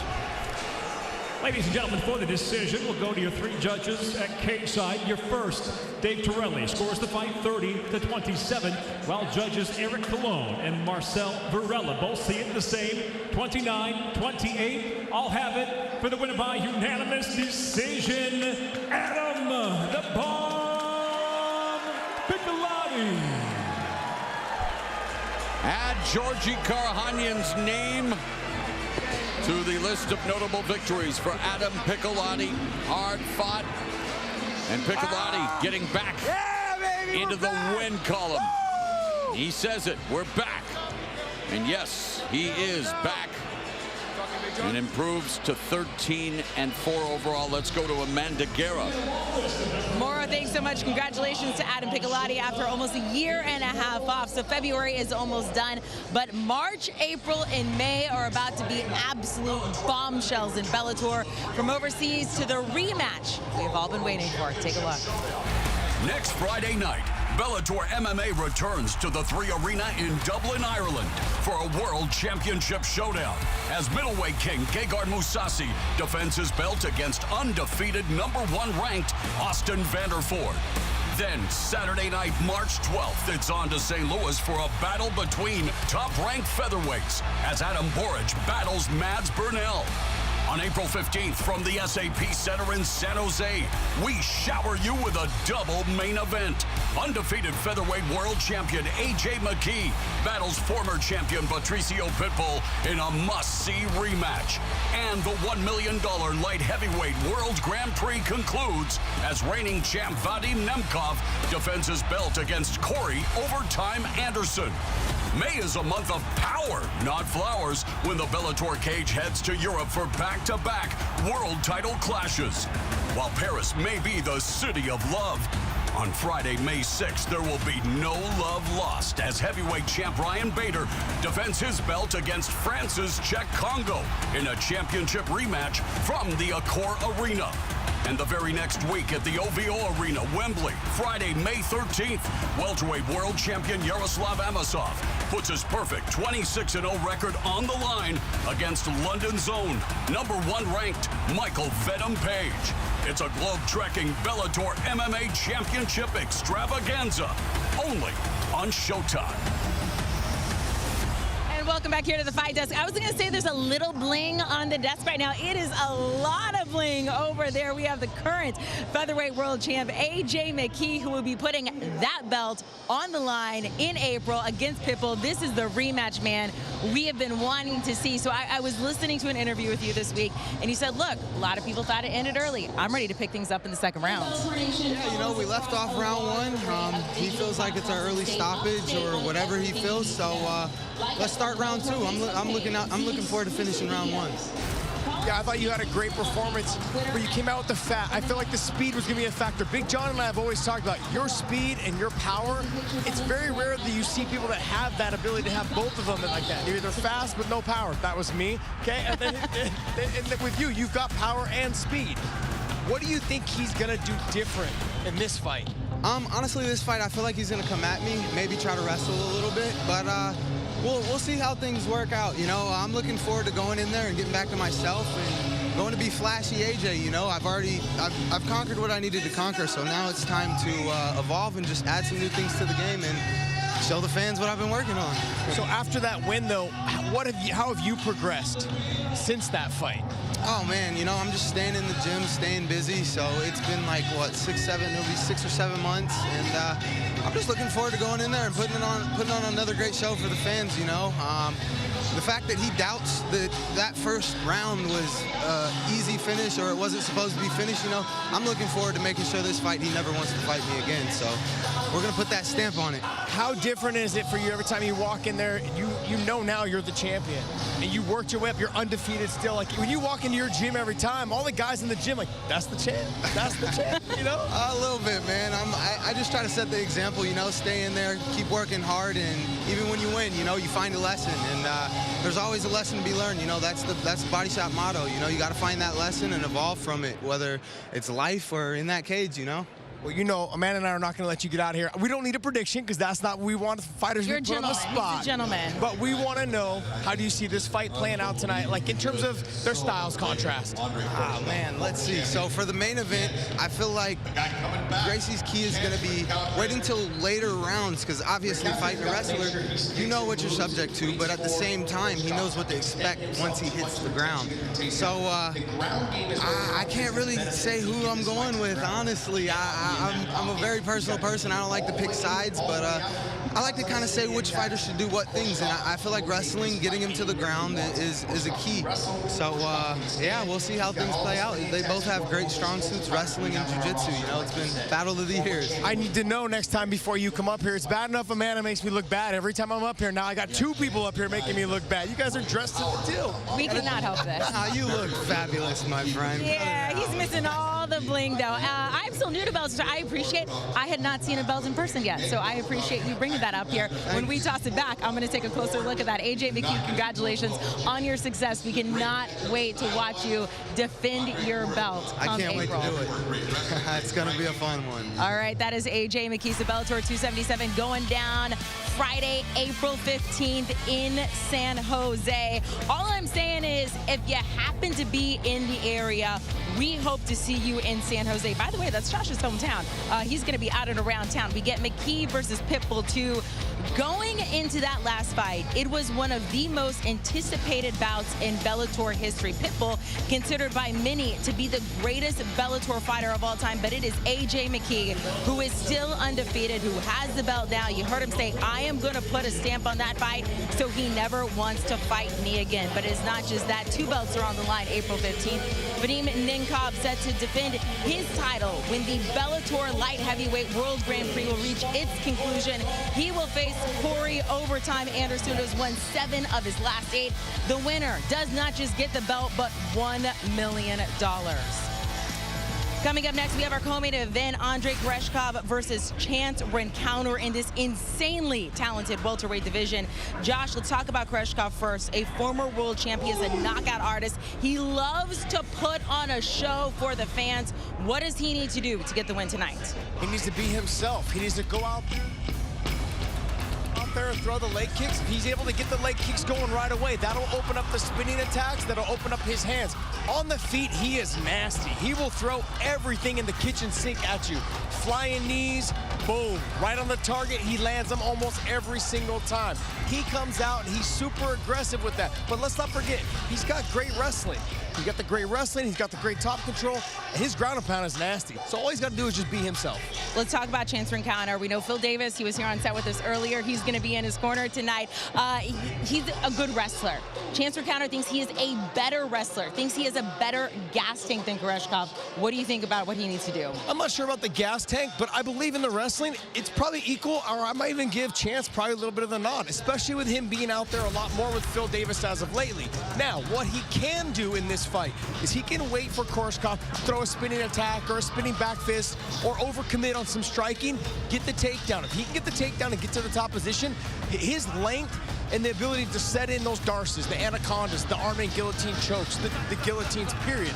He's got a good chance of getting Korskov out there, because if I'm going to say Korskov has a weakness, it's probably the submission game. It's going to be a good one. Mauro, we'll send it back down to you for our firepower co-main event.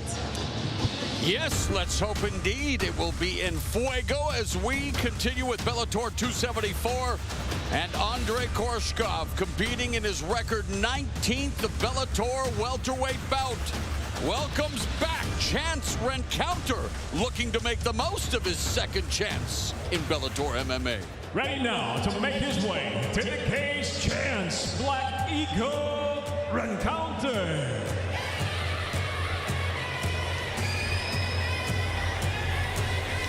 In order for the Black Eagle, Chance Rencounter, to soar in his return to Bellator, what does he need to do, John?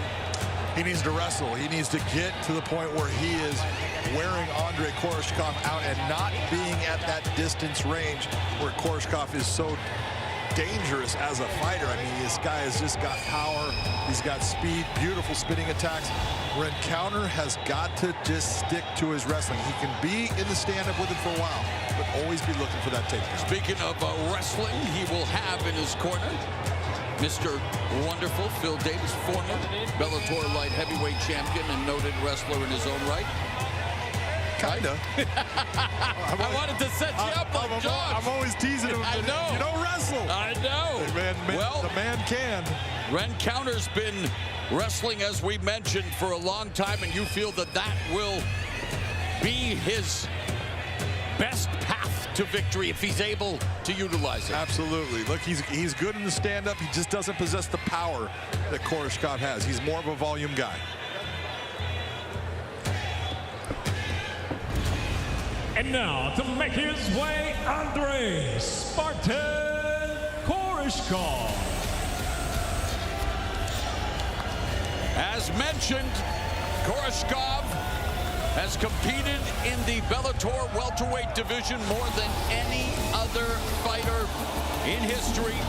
Former champion at 170 pounds, earning a clear-cut 5-round unanimous decision over Douglas Lima to earn the title back in 2015, but just over a year later, Lima returned and stopped Korskov to reclaim the belt. One of 3 title reigns for Lima, who will face the surging Jason Jackson May 13th in London, the same night the Yaroslav Amosov defends the title against Michael Venom Page, but Korskov is here to remind everybody, hey, remember me. Absolutely. This is a guy that, you know, a lot of top talent looks at and goes, yeah, I'll pass. Yes. This guy can fight, and he can fight everywhere. When he is on, he is just fun to watch. Wow. He's a brutal Baryshnikov with his feet as we go to the tail of the tape for our co-feature here tonight in the welterweight division. Simply put, you can take a look, 24-4 for Andrei Korskov, 16-4 for Chance Rencounter. This is a matchup of two guys that know how to fight. They just go about it just a little bit different. This is the voice of Michael C. Williams.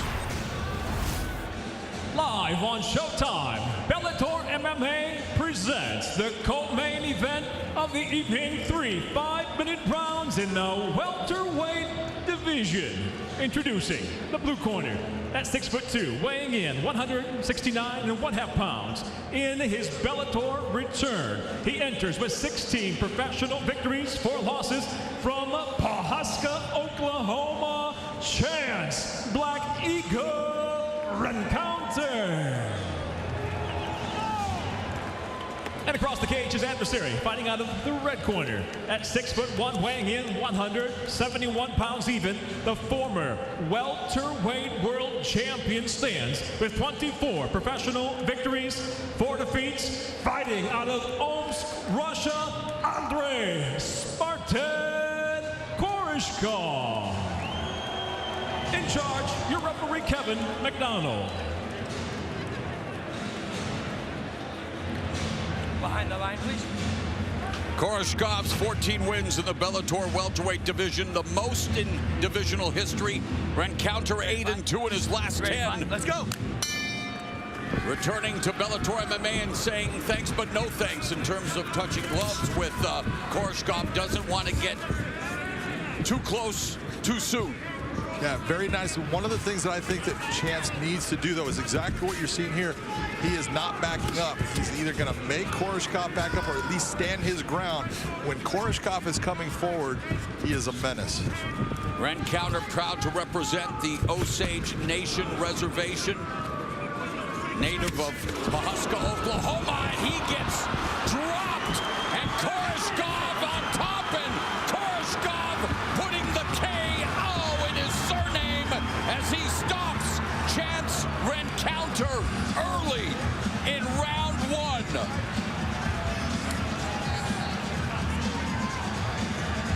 I don't want to say that that is typical Andrei Korshkov, but that is what we have come to expect, the explosiveness of his attacks, and especially those spinning attacks. Let's take a look at what happens here, because a lot of people are going to be, what happened? He ends up landing that spinning back kick. Watch where it lands. Right to the rib cage there. Chance is grabbing a hold of him, but you can see the effect of that blow. That is devastating. I do not blame Chance at all. That thing landed square to the rib cage. I'm sure it just separated the cartilage in the rib or possibly broke a rib. That's why Chance is going down the way he is. No way for him to stop that. Let's take a look at how fast this actually happened, though. If we can get this real speed, watch how fast. Boom! That is a devastating blow and a huge finish. As brilliant as it was brutal, Andrei Korshkov crushing Chance Rencounter. In Rencounter's return to Bellator MMA, and we talk about the educated and violent feat of Andrei Korshkov. He records his 13th knockout victory. He improves to 25-4. And of course, there is the former Bellator middleweight champion, Alexander Shlemenko. You talk about the spin to win. Well, Korshkov, he learned a thing or two about spinning attacks from the former champion Korshkov. He's also a former champ who wants to send a message to not only whoever's on the receiving end of that FaceTime session, but he wants FaceTime with the best in the division.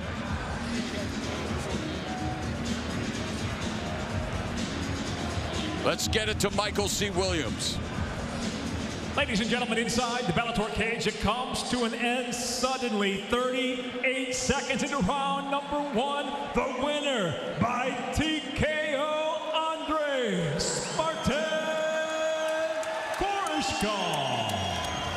Spartan sparked rencounter with that brutal spinning heel kick right to the rib cage. And now Big John McCarthy will talk to the victor. Boom! I mean, we talk about your spinning attacks. We talk about how devastating you are. That spinning back kick landed so cleanly to his ribs. He actually got a hold of you and then just folded due to the pain. Unbelievable finish.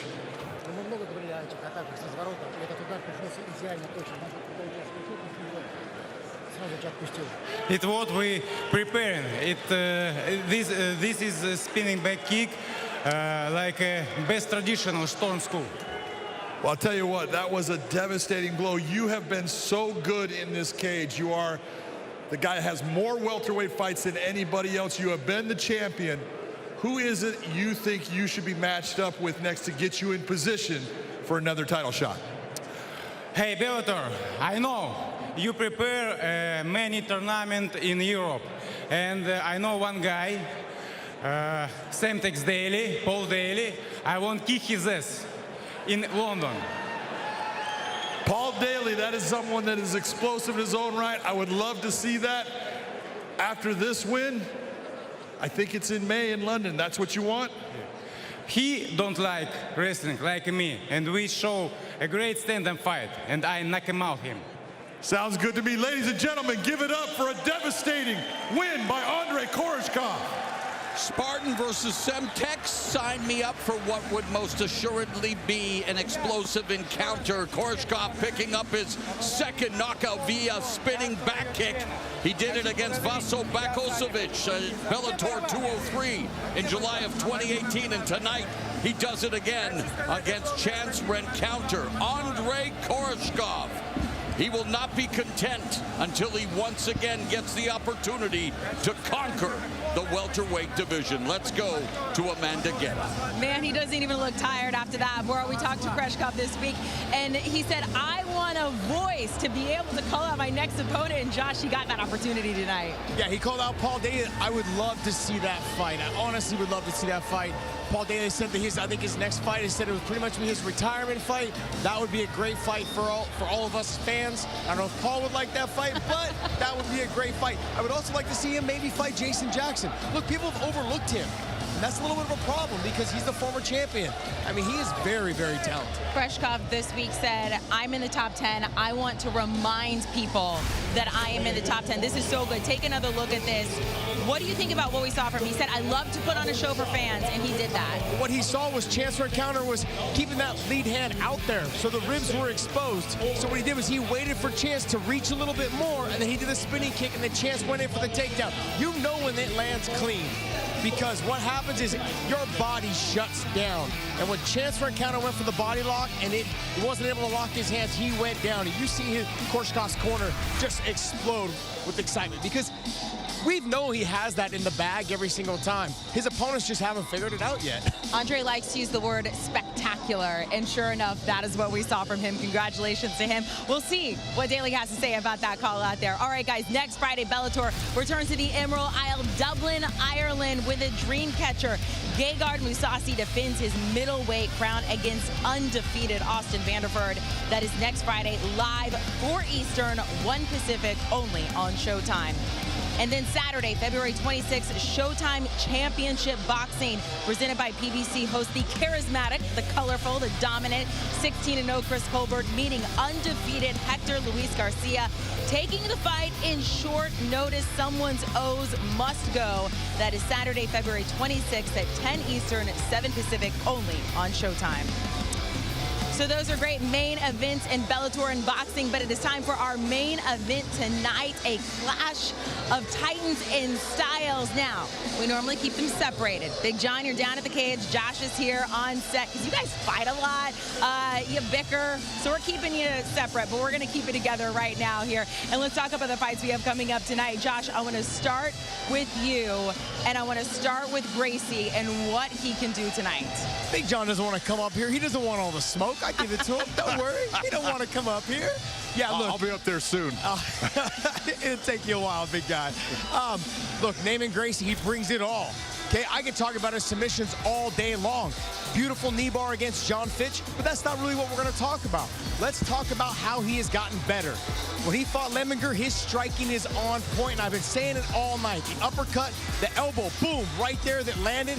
He is on point with his striking, that newfound confidence. But John, I got to tell you, I think he breaks Logan Storley tonight if he's able to go ahead and get a takedown like we saw right here against three-time national champ Ed Ruth. I can't believe you even said that he breaks Logan Storley. That is not going to happen. He is a great fighter. I give you that. And his jiu-jitsu is fantastic, but it has been shut down before, and it will be shut down again because Logan Storley understands the submission game.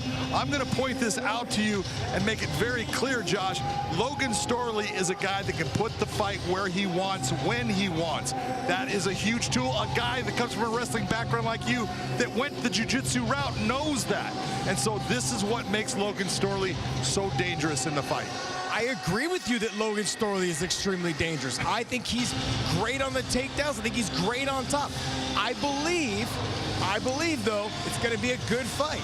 I just want to see how do you think that his wrestling is going to be able to nullify Gracie's jiu-jitsu? I agree with you. It's going to be a great fight, but it is the wrestling that can be dominant because he's the guy that's going to decide where the fight is at.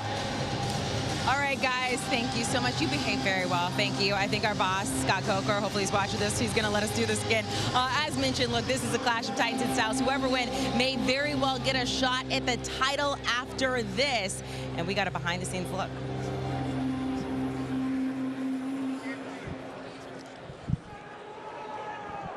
All right, Josh, we talked about the main event here. We have got BJJ, Brazilian Jiu-Jitsu, one of the most traditional forms of mixed martial arts, brought to mainstream competition by the Gracie family in the early 90s. For years, BJJ has been rivaled by good old American wrestling, the foundation for many fighters in the sport today. American wrestling was put on the MMA map by pioneers like Dan Severn, Don Frye, Mark Coleman, and Randy Couture. And when you look at the Bellator roster, it is loaded with incredible wrestlers. We're talking about guys like Aaron Pico, Ryan Bader, Phil Davis, Austin Vanderford, Joey Davis. All of these guys have been able to take their skills in wrestling and become world-class and then world champions in MMA. And when you talk about great wrestlers, guys like Don Frye, Dan Severn, and Ryan Bader, we're talking about those three having one common denominator.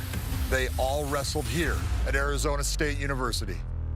As I stand on this pitchfork, you can feel the greatness of the Sun Devils and the ASU wrestling program. Wrestling is very much about controlling someone, being able to pin them to the ground, and we take your limbs away, your arms, your legs, and they can't move. You come to Arizona State, you can wrestle and become the best in the world, world Olympic medals, but you can also go down the other path, which is becoming the best in the world in mixed martial arts. And while American wrestling plays a huge part in the sport, there are many people out there that believe that Brazilian Jiu-Jitsu is still the most dominant grappling art. Absolutely, John. You got guys like Rafael Lovato Jr., Goy Chamuchi, even the Pitbull brothers, and young stars like Lucas Brennan and Aviv Ghazali. That is some great jiu-jitsu. Don't forget that the legend himself, the guy that started the entire sport, basically, Royce Gracie, competed in the Bellator cage. The grappling arts are the foundation of MMA because the Gracie family started this. It all is based off them, challenging people, challenging different martial arts, and bringing everybody down to the ground and submitting them there.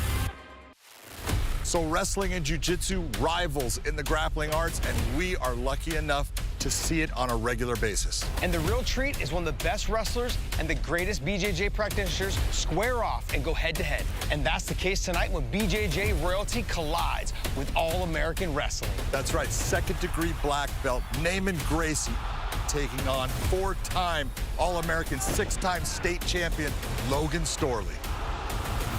I think in tonight's main event, you got Logan Storley. I mean, this guy's a four-time All-American, and he's one of the true elite wrestlers.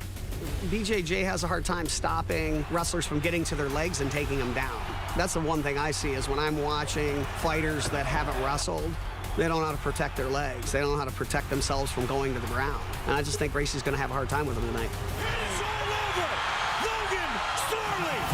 When a jiu-jitsu practitioner fights a wrestler, you know that their control is going to be good.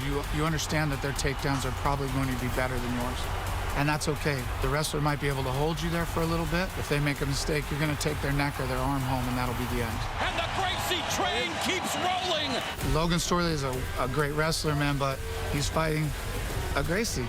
I mean, he's fighting one of the originators of this thing. So if he's not careful, it could be over quick. Well, Brazilian Jiu-Jitsu and American Wrestling be on full display tonight in the main event. Represented by two of the very best. Sit back and enjoy.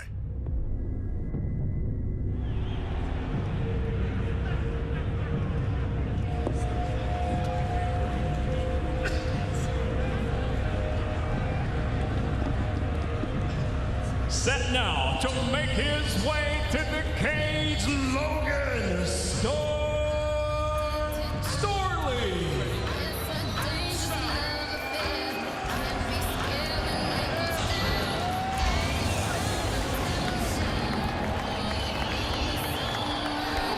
Logan Storley at the age of 29. Yeah, he wants to run this town tonight, but long-term, he wants to run the Bellator MMA welterweight division. He pushed current champion Yaroslav Amosov to the brink in his lone loss as a professional, coming off a victory over Dante Skiro in his return to his home state, South Dakota, and yet having to overcome some adversity in that fight, and now going into the deeper end of the talent pool against Naaman Gracie. No, you're absolutely right. He had a fantastic performance against Yaroslav Amosov, a fight that was a split decision, but he didn't look good against Skiro.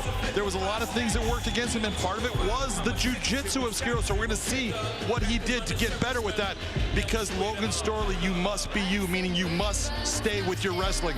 You must take this fight to the ground at times, and you must use your ground and pound, but you have to protect your legs when you're down there, because Gracie is a leg lock master. He says you need to continue putting things together. On his feet, he wants to show that he has more weapons than just his wrestling. Of course, could also be playing a little reverse psychology. After all, as you just said, Logan Storley, you need to be you.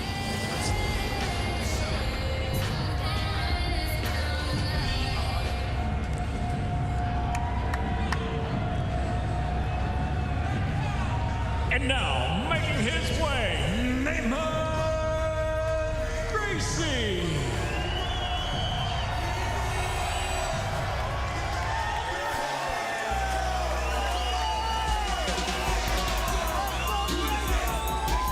The first family of Brazilian Jiu-Jitsu are known for what I am sure they would say is their immortal technique on the ground. And hey, Naaman Gracie, he proved to be as hard-hitting as the barb-spitting birthday boy.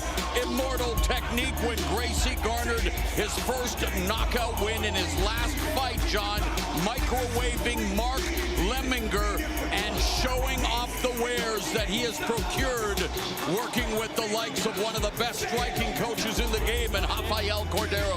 Look, we've been watching Naaman Gracie here in the Bellator cage for the last almost 7 years, and we have watched the progression of this man. He is absolutely a full-fledged MMA fighter. He needs to use his uppercuts and knees while standing, because Logan's going to change levels on him. If you're on your back, you must attack. Do not settle in to just being in guard. 8 11-2 since he dropped to the welterweight division in February 2015, and that includes going the 5-round distance against then-champion Rory McDonald. And here we are set for the first 5-round non-title main event in Bellator MMA history with massive title implications at 170. Let's go to the tail of the tape. As simple as it gets. Look at the records. 11-2 for Gracie, 12-1 for Logan Storley. They know how important this fight is in getting that championship fight. It's the quintessential clash of styles, and here with the introductions for tonight's main event, it's Michael C. Williams. Bellator MMA live on Showtime from Mohegan Sun Arena. The time has come for tonight's main event. 5-minute rounds in the welterweight division. Sanctioned by the Mohegan Tribe Department of Athletic Regulation Chairman James Gessner, President of Sports and Entertainment Mr. Tom Cantone, Chief of Mohegan Tribe Lynn Minerva, and supervising at cage side Director Mike Mazzulli. And now, first introducing the blue corner. At 5'9", weighing in 170 3/4 pounds, nearly perfect as a professional, 12 wins, only 1 loss, fighting out of Webster, South Dakota, Logan Storley.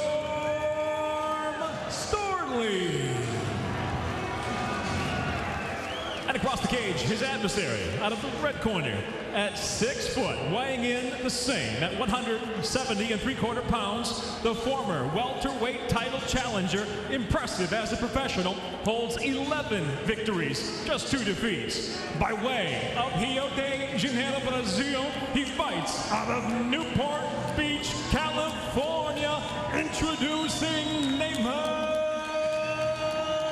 Gracie. The referee in charge, Dan Mergliano. All right, gentlemen, in the center, please. All right, guys, we've been through the rules in the locker room. I want you to obey my commands at all time. I want you to protect yourselves at all time. You ready to touch gloves? You want to do it again? Back to your corners. Good luck. Gracie's 6 submission victories in Bellator welterweight competition, the most in divisional history. Logan Storley, he has 6 wins via first-round knockout. All right, gentlemen, you ready? All-American wrestler versus go. Brazilian Jiu-Jitsu black belt. Who's going to strike first?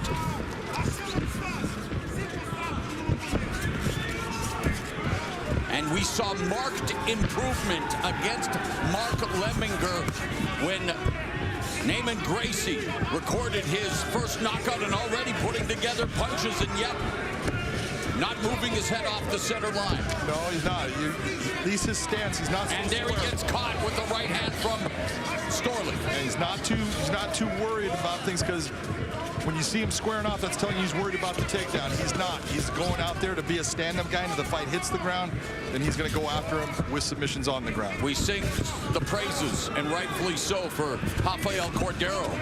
Well, Storley has worked with the likes of Henry Hooft at Sanford MMA, and in his corner tonight, ruthless Robbie Lawler, one of the pound-for-pound heaviest hitters in MMA history. No doubt about that, but you're watching Logan here. Logan's doing a nice job of coming in and out. Sometimes he's keeping his head on that center line. He needs to start, when he comes in, just move that head off the center line. That's going to make that jab of Gracie miss. And of course, the adjustments that will need to be made, knowing that this is now a 5-round non-title fight, and pacing, as Storley doing a good job of going to the body and upstairs on Gracie.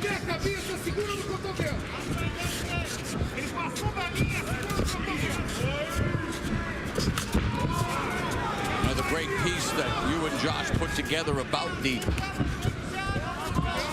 wrestling and the Brazilian Jiu-Jitsu pedigrees in the sport of MMA. And yet, John, look at these two putting together their striking here in this first round. This is pretty cool. That's normally what you get. I mean, the big difference here is Storley.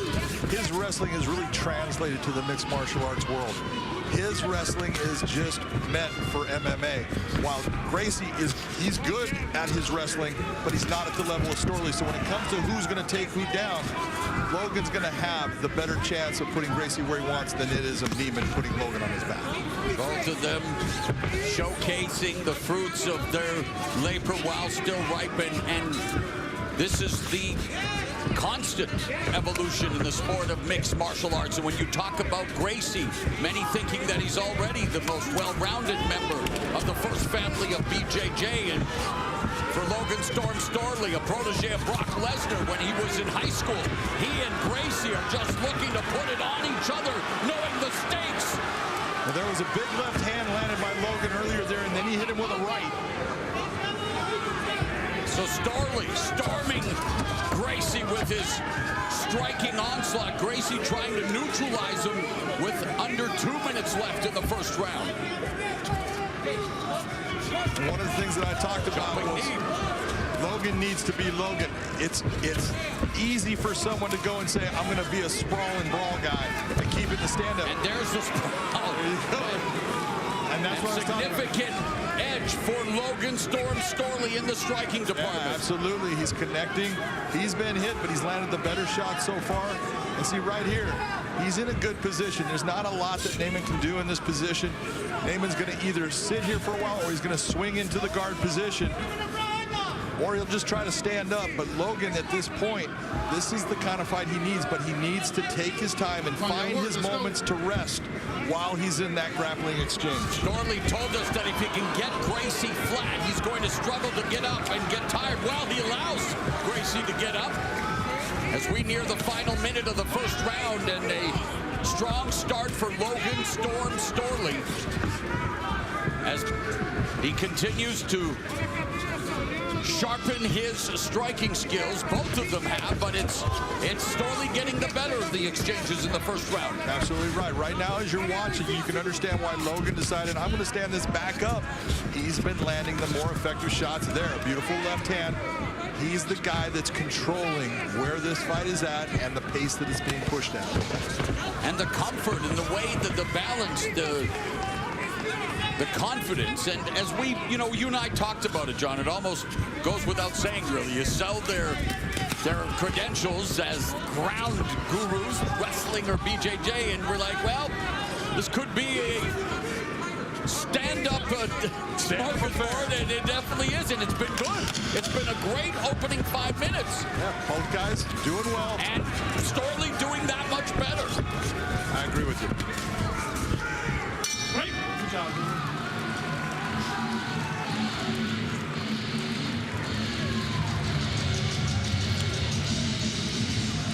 How you doing? Let's take a little drink. The punches are landing, but you can't get big with them. You know what I mean by that? Hey, you can't swing wide.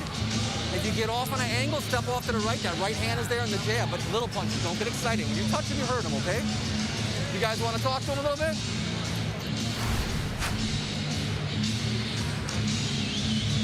Nice right hand by Logan, and that was the difference. Logan was more accurate with his shots.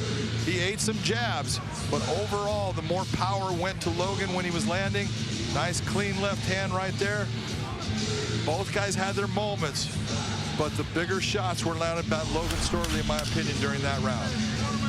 And we have seen Gracie eat his fair share of shots and counters in the past, and it is a part of the mixed martial arts business. And as we begin round number 2, all right, second round. You ready? Second round. Let's go. Scheduled again for 5 rounds. First time non-title affair in Bellator, scheduled for that distance. Both Gracie and Storley embrace that.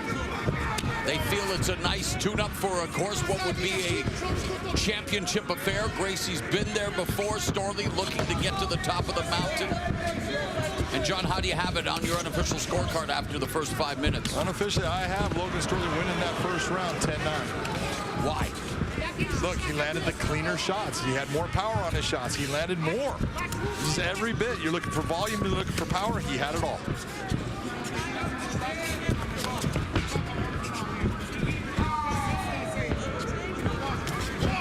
Yeah, the right hand hand lands for Storley as Gracie being kept at distance, being bruised up by the attack of Storley. Nice job of Storley staying inside there, not giving space. Tucson just marching down. Nice and calm. This pace for him, you got to figure this is his first 5-round fight. This pace for him is perfect right now. And when you're the guy landing the heavier shots, it's harder for that other man to deal with handling the 5 rounds. 8 of Storley's 12 victories have come via knockout. We talked about it at the top of the broadcast, John. You know, wrestler's best friend is ground and pound, and Storley's made the most of it as now Gracie looking to try to maximize his reach there with the jab, but Storley able to come in and put together a combination. Keep Gracie guessing, keep Gracie off balance in all ways. Absolutely, and I think part of their plan was to stay off of the ground in the first round when you're dry. Don't give him that opportunity, but as the sweat builds up, I think you'll start to see Logan at times be willing to go to the ground with Gracie. Gracie trying to establish the jab. Storley pushes back with a combination upstairs that lands and lands another right hand.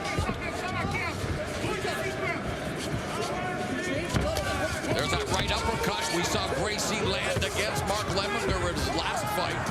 Right hand lands for Gracie. So Gracie now starting to put together his punches behind the jab, John. Absolutely is, and that, as you said, that uppercut was well timed and well placed. Oh, that right counter, well timed by Storley. Storley coming back.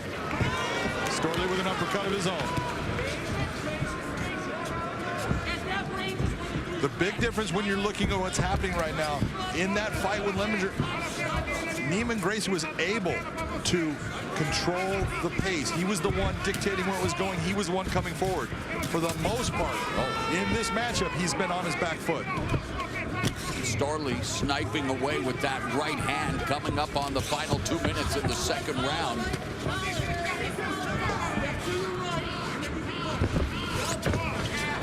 Nice counter by Logan.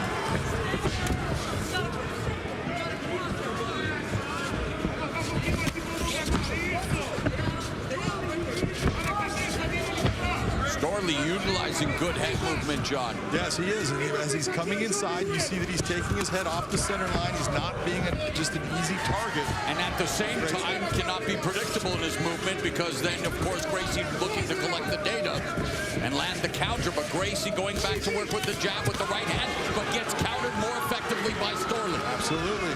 And again, when Gracie's coming forward, he's doing well. When Logan's coming forward, he's the guy dictating what's going on in this fight. Beautiful left hand again.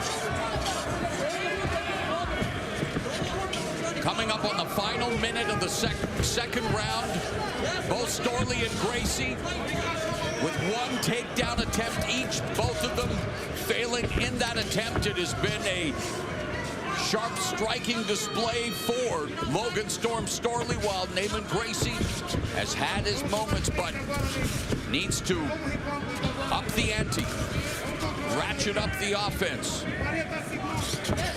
But Logan Storley making him pay if he wants to do so. He is right now, and again, you know, fighting is all about moments and pace. Right now, all those moments, for the most part, and the pace is being dictated by Logan Storley. Right hand to the body. Gracie goes upstairs with the right hand, and then the knee. Storley just missed with the uppercut. And there's Gracie looking to pull a page out of the Andre Korskov playbook. Not the same result. And let's bring in Josh Thompson. Josh, talk about what you've seen out of Logan Storley in his stand-up. Guys, he looks absolutely amazing. He's relaxed, composed. You guys said it. He's moving his head offline. He's counter-striking very well. And what I love is that he's not loading up. Everything he's doing is based off of his head movement, slipping and making Gracie miss. He looks fantastic on the feet. The biggest thing is he's not throwing power. He's just touching, and then when he sees he lands, then he tries to throw a hard shot. John, I'm very impressed right now with Logan Storley on the feet. Absolutely. I mean, and what is really impressive is how calm he is and just being relaxed. He's not overextending. He's not throwing too hard. All the things that you look for. Jason Stout, Henry Hoof, they've just done a fantastic job with him. Now, let's not forget again the aforementioned ruthless Robbie Lawler, and training with the likes of Gilbert. Yeah, Gilbert Burns. I mean, it is a murderer's row at Sanford MMA, and just like it really is when you look at the power couple in the Gracie corner, when you look at Renzo Gracie and Rafael Cordero, and so much at stake again. And here we go with round number 3, scheduled for 5.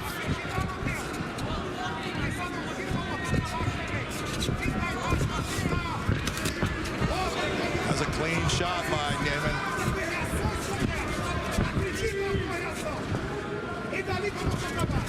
Gracie tried to feint, and now Storley surging forward. Got to echo the sentiments of Josh Thompson, the composure. And there's a jab, though. When Gracie utilizes the stick, he's had some success. Yeah, no doubt about it. That left hand has really opened him up as far as that uppercut with the right hand. Every time he throws it, it's off of that left jab the way it should be. And yet it's a single shot, whereas Storley comes in always at least throwing 2 punches. Counters. Yeah, definitely more combinations right now off the counter by Logan Storley.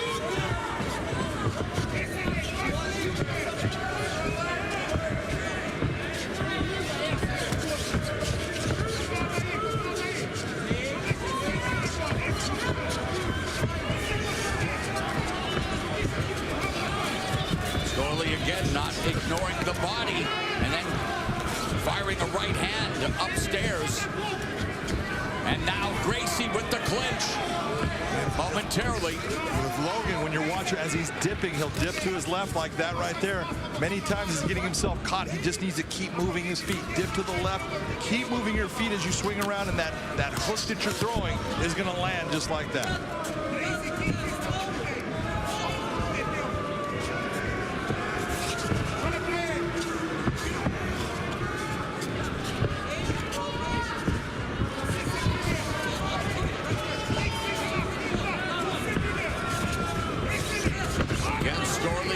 Forward, splits the guard with the left hand, and Naaman Gracie trying to find a way to begin to break down Logan Storley, who continues to come forward and is getting by far the better of the striking exchanges, although Gracie again has the power and has marked up Storley's face. Well, what you're seeing right now is Naaman is trying to take control of this fight. He's trying to move forward. He's trying to step and back Logan up.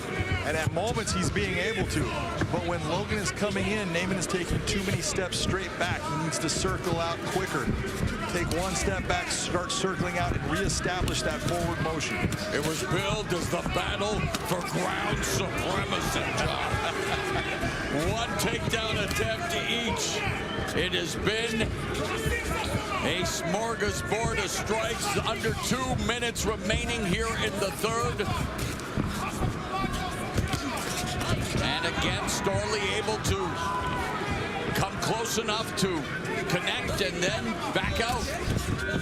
And Gracie looking to utilize footwork, looking to find the distance with the jab, but not finding a home for the right hand, although he launched one to the body there. And every boxer is out there right now watching this going, I can kill these guys. No, you would not, because they would not be fighting this way against you. They'd be taking you to the ground and obliterating you. As a voice of Showtime Championship Boxing, yeah, maybe they would, but I know what you're saying. It's all about the positioning in the stand-up. I'm just giving you a hard time. Of course, that's, I mean, there's no discussion. It's a completely different sport, and when you look at the hand positioning, it is because of the threat of the takedown. Absolutely. Hand position is everything in stopping that takedown. If your hands get too high, you just can't get them down in time to put yourself in a position to stop that takedown. But right now, Logan, the guy I really thought needed to use that wrestling as an offensive weapon at times, he's sticking with the stand-up. And doing well. Absolutely. And so for Naaman Gracie, Talk about adjustments you would like to see him make. Again, the one thing I'd want to see out of Naaman is I don't think you should be shooting for the takedown because you're not going to get that takedown in the open field. I do think that you need to make Logan back up as much as you can. Don't take so many steps backwards. Circle if he's going to come towards you and you need to move out. Circle and now come forward and throw. The more you can put Logan backwards, the more effective you're going to be. Well, Storley just snapped Gracie's head backward with another combination, and Logan Storley making the most of this main event. Making the most of his first main event, John. 5 rounds. You know, right now, man, he is on track to make it look easy. A little shake and shake. You think maybe 3 punches? I don't know, instead of 2 punches, like ding, ding, and then ding. Or if you miss with the right hand after the jab, then throw the big right hand again, okay? Here's some water for you if you want it. Então deixa ele te tocar. Não tem soco, ele não vai derrubar no soco. Não tem pancada para derrubar. Você sentiu isso? Acredita no teu passivo atrás e na volta. Não deixe ele ficar crescendo em combinação. E não deixe ele ficar crescendo em combinação. Sense of urgency definitely in the Gracie corner with Enzo and Rafael both trying to get their instructions in. And if you feel like he's trying to look at Logan Storley. Well, you can see, look at he's been through it. Gracie has put some shots on that jab. And I thought that 3rd round, it was a very close round. I'm going to give it to Gracie just because I'm trying to be kind and I don't want to put myself in that position, but it is a close round. Logan did not land near as many shots, and Gracie was more aggressive in it. I thought he landed some clean shots, but this fight right now, Gracie still needs to do something to take it over. Especially when the stats show 129 strikes landed for Storley, 57 landed for Gracie cumulatively. But again, John, as we remind everyone, round by round scoring, and according to Big John McCarthy, he has Storley up 29-28 as we go to the 4th round now. And it's Storley marching forward and Gracie backing up.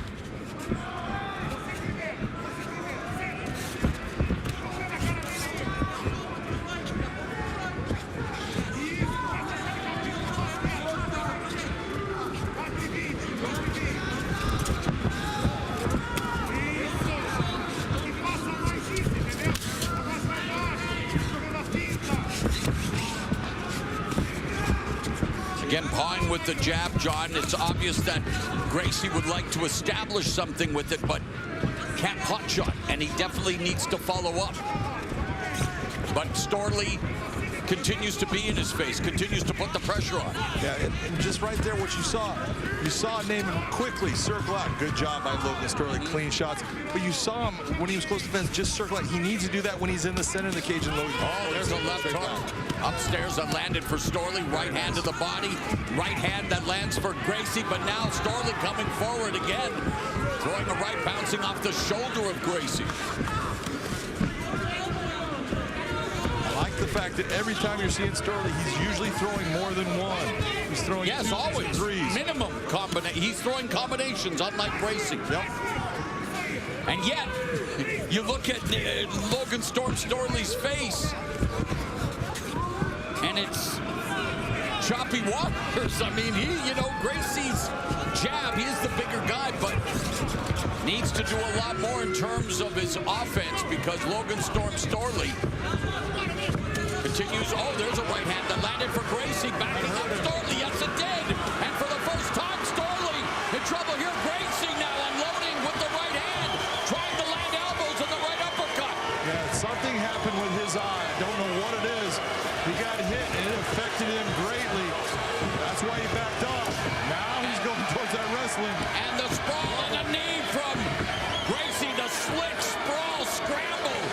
And adversity for Logan Storley for the first time in the fight. We talk about it only takes one. And fourth round of the non-title fight is delivering. Look at the elbows.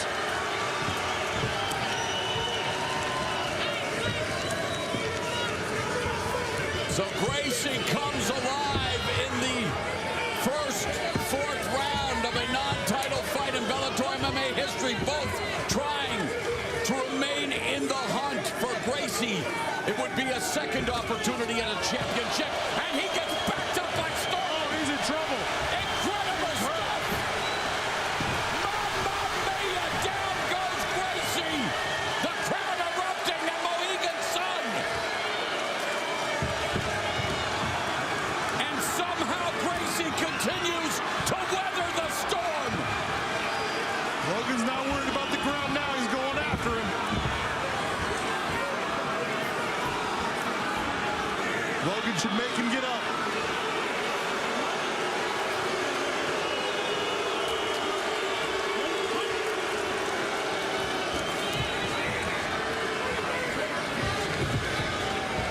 is why we need 5-round non-title main events, Chuck. This is exactly it, because this fight would have been over by now. You can see and the fight is just beginning. Hello. What an exchange here in the fourth final minute. Storley trying to stand his ground. Gracie trying to put together combinations finally. But he gets caught with another combination. Double collar tie, right hand over the top by Storley. Both of these guys putting it on the line. Look at the legs of Storley. He's exhausted. He is stumbling.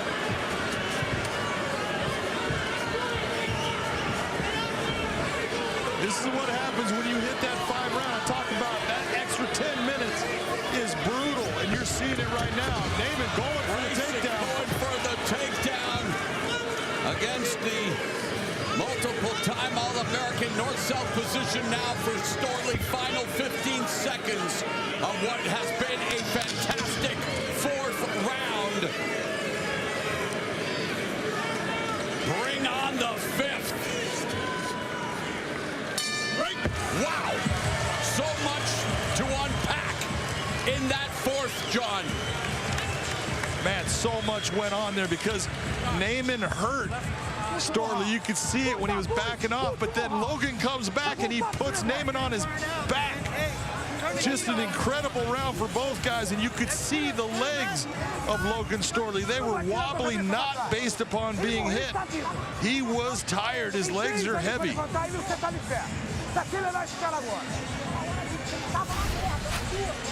Watch Storley here. Comes up with the left hand, right on the chin. Gracie coming forward, lands a beautiful right hook there. That's the one that bothered Storley. I don't know what it did to Storley, but it definitely affected him. But here comes back Storley landing a big shot and ends up putting Gracie down. Then Gracie comes back when he's tired and throws the elbow that lands on the jawline of Storley. Both guys have just put it all out so far. Incredible matchup. This is what we expected. High five. The fifth and final round begins, and they continue. Both Gracie and Storley come out knowing how important this final 5 minutes is to their respective hunt for the championship opportunity. And we mentioned it. Yaroslav Amosov defends the title against #1 ranked challenger Michael Venom Page Friday, May 13th in London. Nice head moving by Logan Storley. Wow, nice elbow by Gracie. Creative. Throwing a lot of shots there, and most of those are just slipping right by.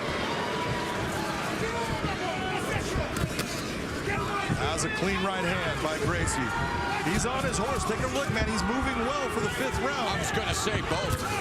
As we mentioned, you know, Storley seems to almost have found a bit of a second wind as well. And definitely Naaman Gracie has gone much better past the 3rd round, where usually the fight would have been over in this circumstance. Yeah, no doubt about it.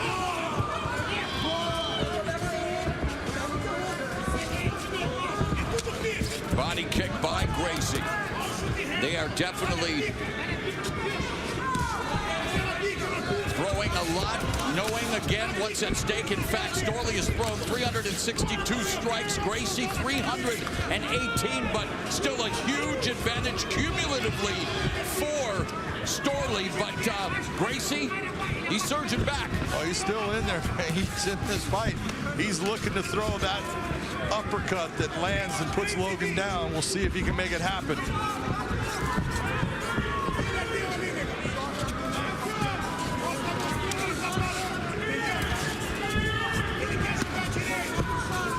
Anyone thinking takedown, John? Oh, that left hand landed for Storley. I don't know. Right now, Logan Storley, a guy who grew up on wrestling, has done it his whole life, is going, I don't want to wrestle. That's going to take too much energy.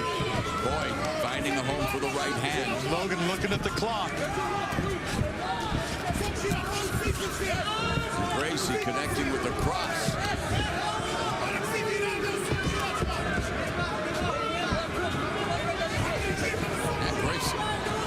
They are showing still a lot. Movement midpoint of the 5th and final round.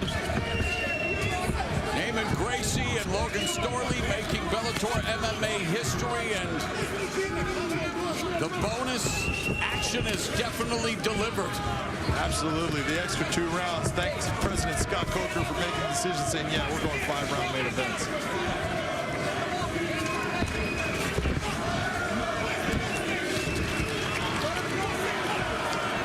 I'd really like to see when Logan throws, he comes over with that left hand. He needs to back it up with that right hand.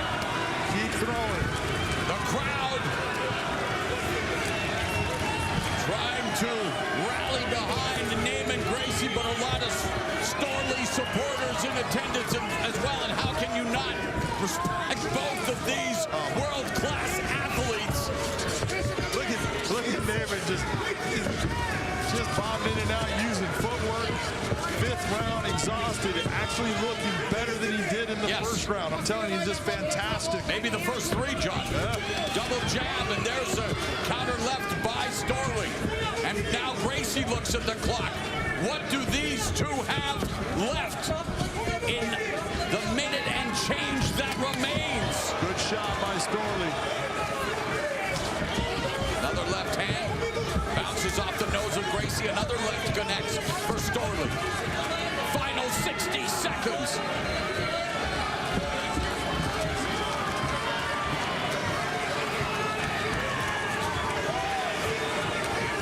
Storley systematically throwing that right-left combo that he keeps throwing. Again, just did it there. It's been working for him the entire fight.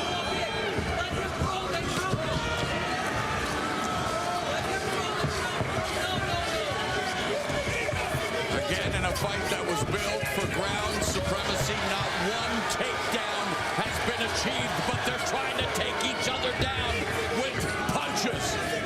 Both guys landing big shots right there. And now Storley trying to put the finishing touches of what has been a fantastic effort. Number 4 ranked Naaman Gracie, Logan Storley. They keep it standing for 25 minutes.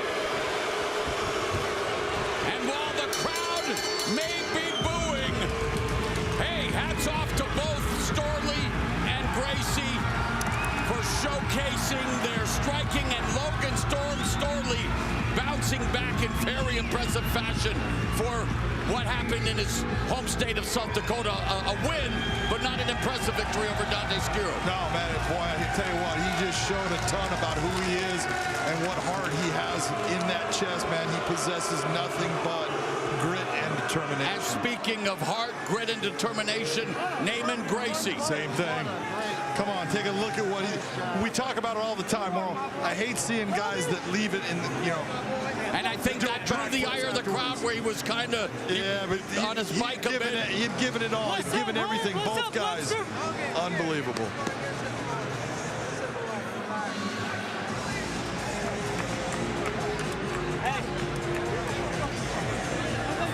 A lot of people asking me about this fight, what I expected. I don't want to be the guy that says I told you so, but I told you so. This is, you know, it's almost, isn't that MMA math, John? Honestly, you can build it and show the respect, and you know, this is MMA, and these guys know where they're strongest at, and it begins in the stand-up, and it stayed there, John. It did, and you can see that, you know, Logan kept on going, and he would, a strange combination when you're thinking most of the time it's led with your offhand, but he led with his right hand a lot, finishing it up with his weaker hand, his left hand, but he was effective. Beautiful right, left misses. Naaman had his moments where he was able to connect too. Did a good job of moving around in the 5th round. He really showed a lot of energy. Amazing after all the shots he took. Both guys put it all on the line. You cannot ask any more of an individual than what these 2 guys gave.